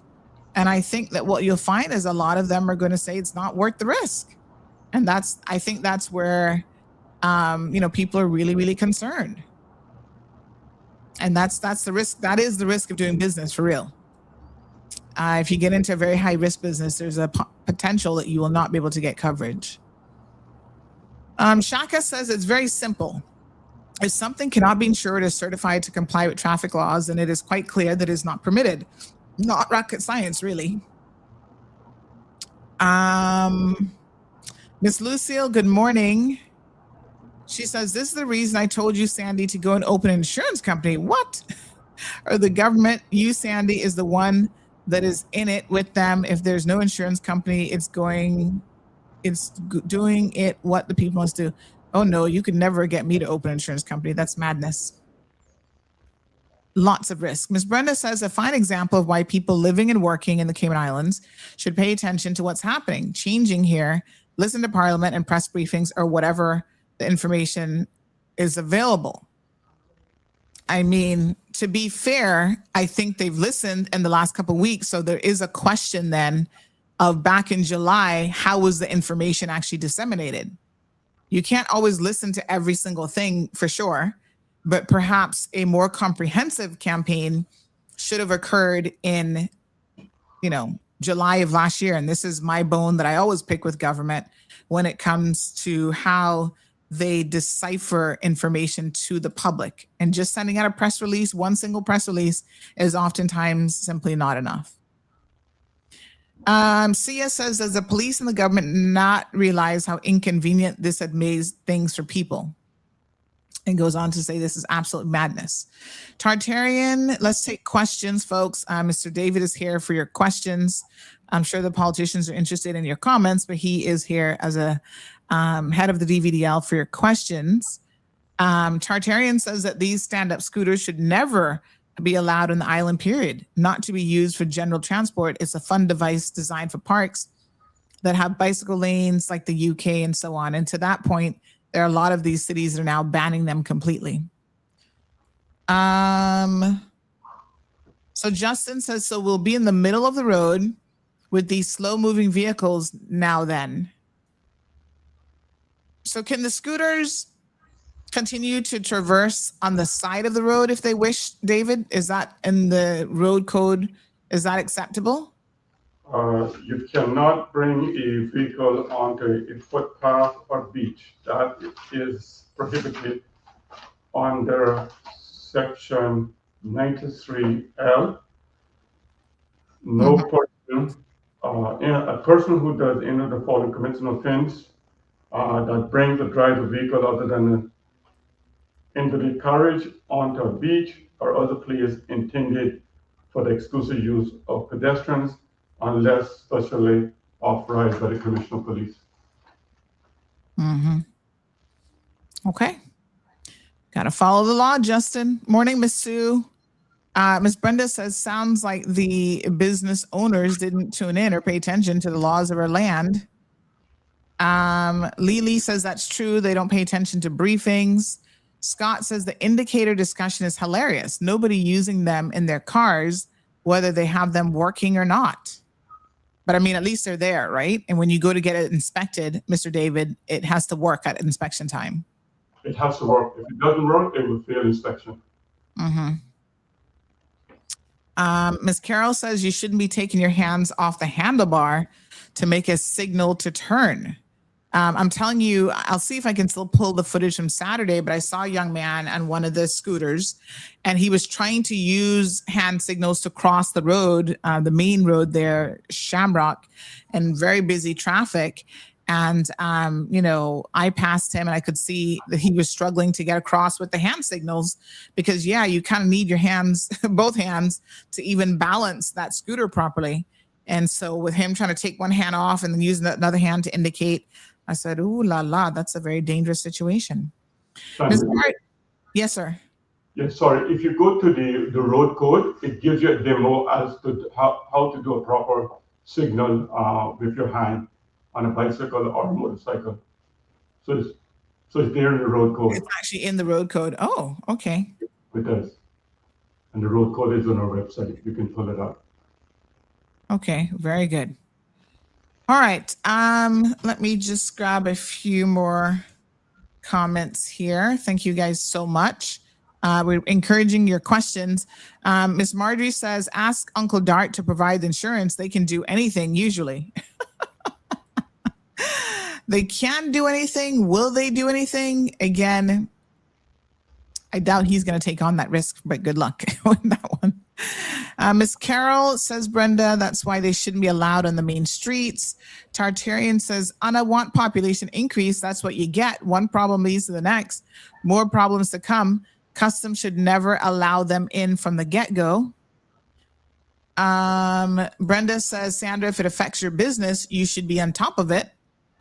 Well, I guess if you don't know what you don't know that you don't know it. So,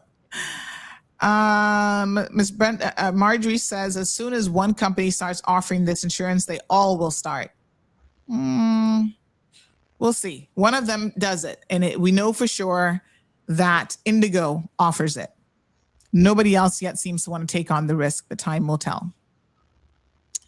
CS says, like I said, as soon as I get insured, I'm riding my slow bicycle right in the middle of the road because I'm paying to use that asphalt now. Okay, good luck to you. So wait a minute. Can these e-bikes go to the legal speed? How fast can they go?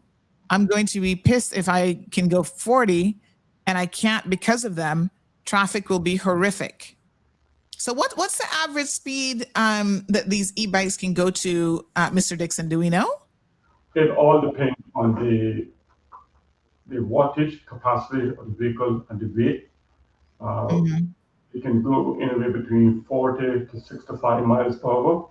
I was reading an article just a few weeks ago where one was clocked in the UK that was supercharged to do 100 miles an hour. So they can do quite considerable speed. Wow. Are you kidding? That's unbelievable. I didn't know they could do that kind of speed. Okay. Amazing. Well, now we know, I guess, why they need to be regulated. There's definitely a road safety component here. Tartarian says that you have to ram information down the throats of people. Well, you meet them where they are, as we always say. Scott says their bicycle lane, the bicycle lane is for bicycle pedal bikes. The law says once motorized, you're the same as a dump truck.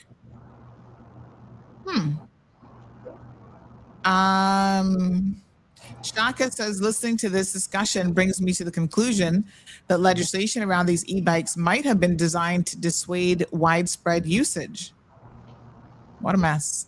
All right. Any other questions, folks, before we let Mr. David Dixon go? Any other questions? We would appreciate you providing them now. This is your opportunity. Step up to the plate, honey child. That he can answer, because remember, there's certain things that for him, he cannot answer. So again, we want to stress that Mr. David is from the Dvdl, and his remit is really about licensing and getting it, making sure you guys are roadworthy and it's fully compliant. Visit the website. They have lots of information available for you, dvdl.gov.ky. Visit the website and you'll see that lots of information is there. So another commenter says that it's on the website in terms of what roadworthiness is. And they say that, sorry, as a business, they should know the laws and liabilities. This law is from 2018. And it's not government's job to supply insurance. For the business owners, how do they rent to tourists without insurance? And are they aware they're not, like a tourist signing a waiver? I mean, I was kind of thinking that too, because I mean, that's a hell of a liability. They said, but this is really all about safety on our public roads and highways. It's existing law. And how are these businesses operating without insurance? That shocked me, to be honest. All right. Well, thank you. Scott does the vote of thanks for us. Says thank you for detailing the Dvdl requirements. Don't shoot the messenger. Nope. Mr. David did a fantastic job, and he is just here to tell us what his, Department of Vehicle Licensing and driver's licensing is here to do. One question I had: what is the difference between the license types, an O and a 1?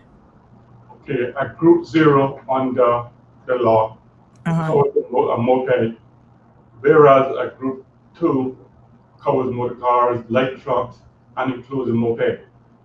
And if you check the back of your license, it actually categorizes what you can and can't do with a particular group of license.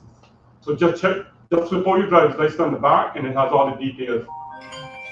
Okay, so tell us what the Group 0 one is again. That's for... Group 0 is the mopeds, which these electric vehicles will be in. Group 2 is the motor cars and light trucks, and includes the mopeds. So light trucks is anything under 8 or 500 pounds. Okay, so if I have a Group 2, I'm automatically covered. I don't have to go and get a Group 0 as well? No. Once you have a Group 2, you can ride a moped, include a motorized bicycle. Okay. Right. But some people might not want to get a license to be able to drive a car, so then they can get just the Group 0 for those smaller. Right. Okay. And from the perspective of the driver's licensing test, let me ask you this now. Has the test been amended in any way to be inclusive? Like if I'm going in to get a Group 0 license, is there a different type of test that I'm going to take, or is it the same, written test that everybody else takes? Okay, it's the same written test that everybody else take. The only difference is the road test, which we conduct on Wednesday here at our compound. It is quite straightforward for you. And I think there is one driving school that offers motorcycle lessons. I think it's named Cayman Cycling or Keith Keller. And is there any thought of including some, because, if you have a Group 0 license, you should now know certain things about where you can use those and so on and so forth.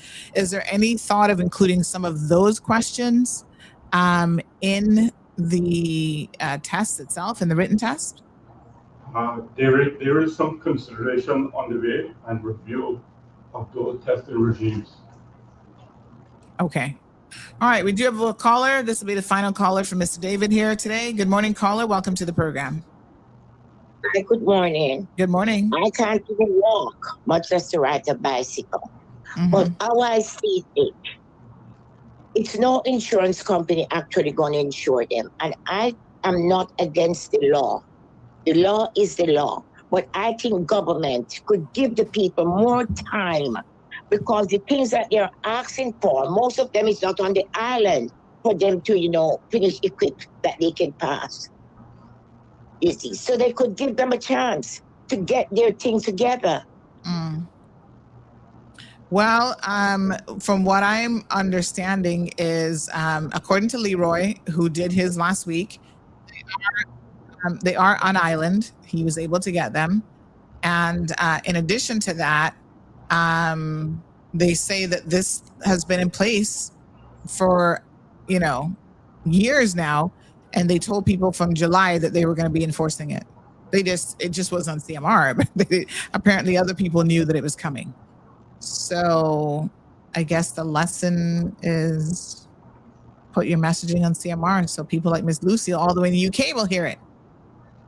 Thank you, Miss Lucille. Indigo Insurance is doing it, so your grandson can go to Indigo Insurance. Okay? Miss Lucille? Oh, did she hang up? Oh, gosh. Okay, I wasn't sure what happened there. All right, I guess she hung up. I don't know. I was about to say, did you fall asleep on me? It's not nap time in the UK yet.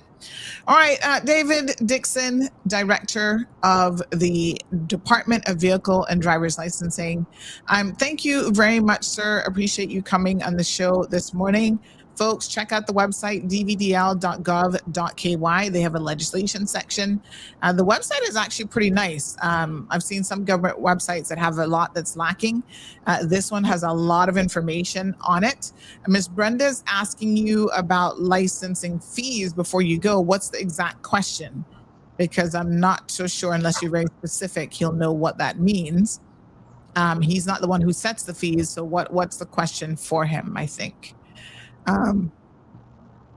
Yeah. So, Mr. David? Yes, thank you so much. We really appreciate it. Thank you, Sandra, for having me. Yeah, here's a little trivia that a lot of people might not know. You and I share the exact same birthday. Yes, ma'am, we do. August 18th, folks. And we went to law school together. Sure did. How about that? Way back in the day. Way back. Yeah, so Mr. David Dixon has a law degree. Did you ever get called to the bar? I'm trying to remember. Did you go and do articles anywhere? No, ma'am, I didn't. Okay, so you're former police, as I recall, and went to law school. So he does have that legal background. If you'll just allow me to take 2 more calls. People wait until the last minute to be calling in, so let's squeeze them in there. Good morning, caller. Welcome to the program. Good morning. Hello, Miss Brenda. Morning. We have one more Good person. morning. Give me 1 second. I'm going to have them join in, and then you can keep talking. 1 quick second. I'm just going to merge them together, and then we'll let Miss Brenda go ahead. Go ahead. Go ahead, Miss Brenda. Okay. Good morning, Mr. Dixon, and Happy New Year to you. Mm-hmm. Okay, I don't know if you're hearing me. Yeah, she said good morning and Happy New Year. Is he able to hear me? Mr. David, are you hearing Miss Brenda? I can't hear her. She's coming in broken up. But you can relay her question. Okay, all right. Go ahead, and I'll relay your question to him. Okay. No, I wrote the question, but you didn't understand it. I was asking if he is able to speak to the license fees now, driver's license, so on, because I think those increases came into effect this month as well. So the question is, when are they coming into effect, or when they came in? No. I'm just asking, is he able to speak to any of it? In other words, is that under his remit or not? Because obviously that's where you pay. And depending on the category, that's where you go to renew it, and that's where the payment is made. So I'm only asking that question, and if possible, if he has a breakdown of the categories, how much you're paying this one, so and so. I know that there's, I believe the law didn't change that senior citizens no longer pay to renew their driver's license and passport. So. Okay. All right. We'll ask him that question. Mr. Dixon, do you have anything on licensing fees, the increases? I understand they're in effect already. No, ma'am. As I've just answered previously, I'll defer that to our Ministry Chief Officer, Mr. Eric Bush. Okay. No comments or any knowledge on that. Right. Okay. He's deferring that to the ministry. Oh, okay. I couldn't really hear what he was saying. Thank you. All right. Thanks very much. Next caller. Thank you so much. Question or comment for Mr. Dixon? Quick question. It's about fees also. Like, what's the basic fees for the inspection for one of these motorized bicycles? If you could answer that to me, please. Well, he's not going to be able, I can tell you already, he's not going to be able to answer that. But had you listened to Friday's show, Mr. Leroy was telling us that he insured his, and he paid, I think it was $300 and something. No, but the licensing. Oh, the licensing. Oh, my apologies. Yes. Oh, Yes, I thought the you were talking about the licensing. insurance. My apologies. No, So no, no, what no, is no, no. what is the licensing fee related to these vehicles? So how much is a driver's license? How much is a license? Zero? Is it zero? I try to remember offhand right now, but all that information is on our website. I know the inspection for these vehicles is $30. Inspection is 30. License is $100 a year, if I'm not mistaken. But all that information is on our website. License is $100 a year. And then do you have to pay for that includes the plate? Or the plate is $75. The plate is $75. Okay. Where on the website would we find it? So if you click on the website and you go under vehicles, and then there's a fee section on the vehicles. Okay. So let me just pull up the website really quickly. Like I said, it's actually a pretty good website as websites go. And so this is what it looks like here. And up at the top, this is where you navigate most of it. So you have a driver's section, you have a vehicle section, freedom of information, document library, and so on, legislation, press room, and about us. So if we go under vehicles, you said there's an area here for fees. So I see certification of vehicle licensing and worthiness. So vehicle inspection, I would click on that as a subsection. Or you could go to the search icon and registration type in fees, and you'll find it. Okay. If you go to the search button, Sandy, and type in fees. And just type in fees. Okay. Yeah. So 30 matches. We have driver's license and fees, road competencies, vehicle licensing fees. That's Cayman Brac. Okay, so vehicle licensing fees for Grand Cayman, private motor car, Hummer, the rental omnibus, rental private trucks, motorcycles. Motorcycles, okay. So, but if it's not a motorcycle, what would it fall under? Like if it's just a scooter? It will be on a moped, and a moped is within the class of a motorcycle. Oh. So I don't see moped, but I see not exceeding 50 cc's. That would be this then. That would be it. Okay. So they start at for 3 months, $25. 6 months is $50. 12 months is $100. So you can go all the way up to 60 months for $500. So you've got 12 months, 24 months, 36 months, and then one for 60 months. So 25, 50, 100, 200, 300, 500 is the most expensive at the 60 months. Okay, caller, I think that answers that for you. Thank you very much. You're welcome. All right. Like I said, the website's pretty good. Okay. All right, so let's go ahead and wrap up here with Mr. David. We know he is very, very busy, and we appreciate him taking the time out of his schedule to join us. And thank you for answering the questions that you could answer. I think one person, let me just check the WhatsApp real quick. Let me just see here. Make sure we're not missing anything. Wanted to ask the question about how many people are allowed to ride on these devices. This is probably more of a police question. I doubt there's anything in the traffic law about this. It is law. It's a matter for the police, for enforcement. But you shouldn't carry any unauthorized pillion passenger. So when it says unauthorized, it means somebody that is teaching you how to ride and having the correct category of license to teach you. Mm-hmm. So that's what it means by unauthorized pillion passenger. Mm-hmm. Okay. All right. I think that another person said, since bad driving is always a topic on the show, I thought you'd appreciate this. Somebody sent me a video. I'll have a look at that. I have some information for you. I'll respond to them. All righty. Beautiful. Well, thank you so much, Mr. Director of Dvdl, David Dixon. We appreciate you coming on the program, and do have yourself a wonderful day. Thank you to Sandy. You have a good one too. Thank you so much. I appreciate it.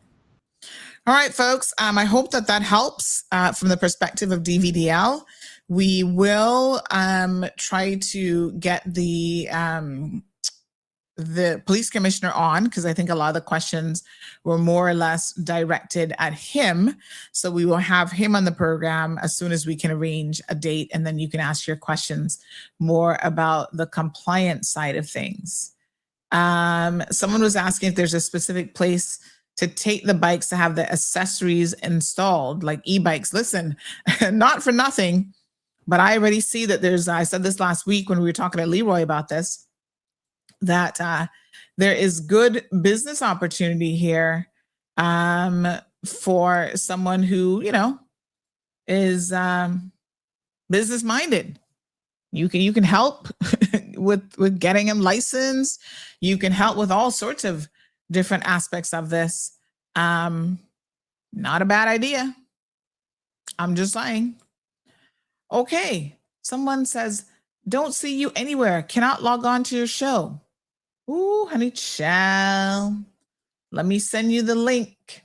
So don't forget, folks, we have reusable show links. So what that means for you is the link is not going to change. We've set it up so it remains the same every single show. We give you one link for YouTube, one for Facebook. Then obviously, you can find us on cmrtv.com. Don't forget that. You can view it on the website. And yes, so the link is always going to be cmrky.com // TCHT1 and TCHT2. Trying to make it as easy for you as possible. Okay, reusable show links now, so that once we get the live link in the morning, we'll update it, and within 2 seconds of going live, you just refresh, and you'll be able to get going from there. CS says, I'm sorry, why are we discussing all the rules and regulations of e-bikes on the road when it doesn't seem like they have all the rules and regulations in place? Well, they say that they do. So I'm not sure what we're missing here, but they're in place and they're going to be enforced as of tomorrow. Good morning, caller. Welcome to the program. Hello, good morning. How are you? All the best. Yes, all the best for the new year. All right. My opinion is I just think that it should be regulated in certain areas within the capital, within the town. Mm-hmm. Say Walker's Road, in that area there. In town, you can use it. It can be used. Most of the people use it, need supervision anyway. Mm-hmm. Scooter, those little things for children. I think when you start to break it down like that, it becomes very difficult to enforce it. You know what I mean? Like the laws are not meant to apply when you're just in a particular area. They either apply or they don't apply. You start to really split hairs, and it makes it much more difficult for enforcement when you do it that way as well. So I hear you, but does it? Are you saying that if you're in town, safety in town matters more than it does in North Side or East End, where you can lick somebody down and still have no insurance coverage and kill somebody and don't be insured? That don't kind of make sense. Well, I don't see somebody going from Boston down to East End on a scooter. Are you kidding me? The motorized ones. If they are, it's far and few. But it's not like in town and area where you have dump truck, everything moving at the same speed. You're not paying attention? I'm telling you, the young man that I saw on Saturday, that's what I was telling you. He was moving like he probably came from Boston town. He was all the way in Savannah. I saw one. Yeah, I saw one. He was on a scooter. One. That was in traffic. You more or less can see them still. They're moving. I hate to tell you, but they are moving, and they are going larger distances than you think. That's the whole point why people say they want them. So if they live in Boston, if they live in West Bay, and they work in town, can you do a poll then, just like how we did the poll the other day with the poll? dog? Just do a poll. The people want them or they don't want them, and that's it. If not, fix the transport system. Make it 24 hours. Oh, so you're saying to poll people if they want to have these public transport devices? Yes. Came on. Should we? Do we want it? Because eventually it'll be all over the place, ain't it? All over the place. You in your car can't go because when you look, what's holding the traffic up? Somebody on a bike or a scooter up the road carrying somebody going somewhere, holding the traffic up. You see what I'm saying? Make the people them do a statistic. Yes. The accidents on the road. Do a statistics. Does the police know who it is? I mean, we're not picking at any one side, but do a statistics. Who are the people them crashing on the roads? Who are the people them crashing on straightaway and killing themselves? Who are they? All right. Well, I can tell you, speaking of that, there's a number of places that have restricted them all over the world. Thank you so much, caller. Appreciate the comment. And we can certainly put that up in the WhatsApp chat, I think, as a question, as survey. So many places actually have either a ban, a partial ban, or a complete ban on these scooters. I know y'all are saying, well, we need them. We need them in Cayman. Well, yes, let's talk about it. Full or near total city bans, Paris, France. They voted to ban them from September the 1st, 2023, after a local referendum, making it the first European capital to completely remove shared scooters from the streets. So you can't have a bird business there. Madrid, Spain, ordered shared scooter companies to remove their fleets from the streets back in 2018 due to accidents and congestion. The city has since kept very strict rules on their use.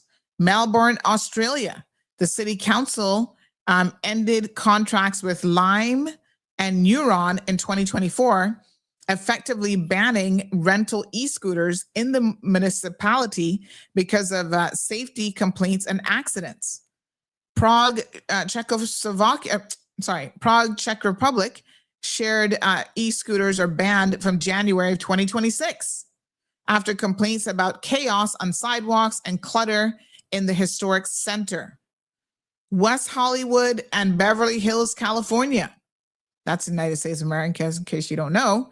Both cities have local ordinances prohibiting e-scooter operation and rentals within the city limits, mainly for safety and public space reasons. And on the national or broad legal prohibition level, we have the United Kingdom. Privately owned scooters are not allowed on public roads, pavements, city lanes, or other public spaces. They can only be used on private land with permission. Wow. Toronto, Canada. City maintains a complete ban on e-scooters on public roadways, sidewalks, trails, cycle tracks, and parks, and also restricts them on public transport. Netherlands, Singapore, Japan, and others, they have very tight classification rules. The type of approval, registration, and insurance, like mopeds, so they also require the same thing that we're doing basically, that in practice keeps most stand-up e-scooters off of public roads, making them effectively banned unless they meet those standards. So that's the Netherlands, Singapore, Japan, and other countries. And then there are some common partial bans and restrictions in many European countries, prohibit them riding on sidewalks, pavements. They limit e-scooters to the roads or cycle lanes with speed limits and age rules. And then some cities ban e-scooters from historic centers, public transport, and specific zones. For example, parts of Barcelona and on some trains and platforms in the UK. Wow. Sounds like they're getting more and more restrictive all over the world. Good morning, caller. Welcome to the program. Morning again. Hello, sir. Soon the UK is going to ban the UK. The UK is going to soon. The only thing they have left to ban is themselves. Oh. I mean, like, the solution to problems is not to ban everything. That's dumb. Okay? Let me explain why it's dumb. The difference between a bicycle and an e-scooter, not very much. So, you see, what's what's happening here is a very chaotic way of regulating activity. From what I'm understanding, because I didn't know that a regulation was changed that removed the 15 mile an hour from the definition. Okay, and now all of a sudden we're at this point where I believe chaos will be greater. We shouldn't be in this situation. What should happen is when you go to do things like this, there needs to be proper consideration, but there has to be separation of activity. So, like, you know how his name has slipped me now. Who's always calling about the motorized or the electric powered wheelchair or little scooter that I see him on the road with on the sidewalk with it, right? But you see what the issue is with that is that he's handicapped, so he needs that in order to be able to get around. That's not quite the same as a scooter because it doesn't go very fast at all, and it has a very specific purpose to allow people to be mobile. So you have to that has to sit in a category of its own. But when it comes to these e-bikes, those e-bikes should operate on the road in the same way that a bicycle operates on the road. And you shouldn't allow bicycles and e-bikes to ride on sidewalks. The sidewalks are for people to walk on. The activity of walking and riding a bike and e-bike is too different to put them in the same spot.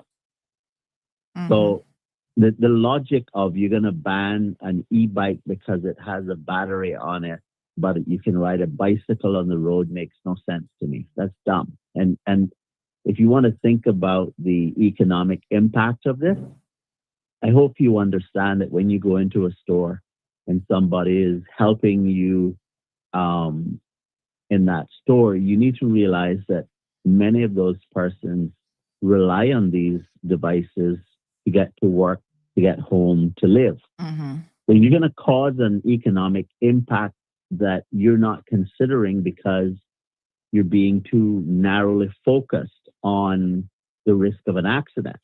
And I'm not suggesting that the risk of an accident is insignificant. I'm suggesting that that what we should do is put that 15 miles an hour back in the regulation. We take some time. We work out the details of how we're going to have this work going forward, inform the public about how it's to be done, and do it properly rather than in this very chaotic fashion. All right. Well, the ministry says 6 months is not chaotic and they have everything in place. No, listen, the ministries are deaf. They're dumb and they don't consider reality. All they're thinking about is they have the authority to do it. They're going to do it and they don't care how it impacts you. That is not good administration. All right, my dear. Thank you. All right. Take care. All right, folks, that's all she wrote. We're going to go ahead and wrap up the show here today. I'm actually getting emails saying, get to work, lady. Send that form to me. I need this. I need that. All sorts of demands on my time. So we got to go. I wish I could sit here all day and do the show all day long. However, not feasible. So Waking Up says, yes, it's banned here in the UK. We cannot take them on the bus and in the train. They must be able to fold for the train. So Shaka says it's clear to me that the locals don't have the devices in the street, but the government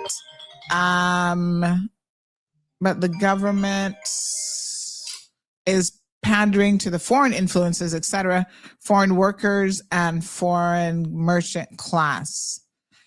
Somebody says, give Denny a kaboom. Kaboom! All right, good folks. Friday part 1. Tomorrow is the actual Friday. Please have yourselves a very, very safe day. We will be back on air tomorrow morning at 7:30 a.m. as soon as we can book some other guests around a multiplicity of topics. We got everything from the economy. We want to get some guests booked about that, what's happening in the region, visas, no visas. In fact, somebody actually said to me this morning, they said that, funny enough, let me see who this was. Somebody just told me that they were, oh yes. So they said, morning, Sandra, I literally just submitted an application for renewal of my U.S. non-immigrant visa. The U.S. Embassy in Jamaica is processing visa applications, just not for the nationals listed. So thank you for that clarification. So it's not for the nationals listed. Is that a police vehicle? Fire service vehicle? Parked in a blue spot? Oh, Lord Jesus. Why? Why y'all like to break the law? And then, CMR have to embarrass you. All y'all have to do is do the right thing. All right, there's something circulating about a helper being sexually assaulted by this man. He's a Caymanian on the way to work yesterday. She did block him, but she was smart and gave him her number simply to get out of the car, knowing he would call her. So she took a screenshot of his face and then blocked him. Sexually assaulted? What did he do? He's married to a woman that works at RBC, and someone has said to me once that she saw them together. Look at poor so-and-so and her old rapist husband. The two of them used to work at a school after she was made redundant from RBC, but I saw him recently and he told me he left the school and was about to start working full-time at another business. That business owner I know, so I'm going to message them. Hopefully they haven't hired him. But wowee. Damn, not good. You can't go around sexually assaulting people. So if you give them a ride, you can't be feeling women up and touching them and that sort of thing. That's disgusting. So hopefully she's reported to the police, which are the right authority to deal with this. And we will keep an eye on this situation. Oh my God. Do you guys know you need to keep your hands to yourself? You can't be touching people. All right, I'll keep you guys updated. That's kind of all over social media, not social media, but all over the chats this morning. I've gotten it multiple times and I'll keep you guys abreast of it. All right, folks, have yourselves a beautiful day. We will see you tomorrow morning. Blessings for one and all. Thank you for tuning in to another episode of The Cold Hard Truth on Bobo 89.1 FM. Cayman's #1 talk show is live weekdays from 7:30 a.m. Never miss an episode again. Watch anytime on CMR's Facebook and YouTube channels for the latest show episodes. Don't forget to follow us online on our social media channels. And visit CaymanMarlRoad.com for all the latest news and community happenings.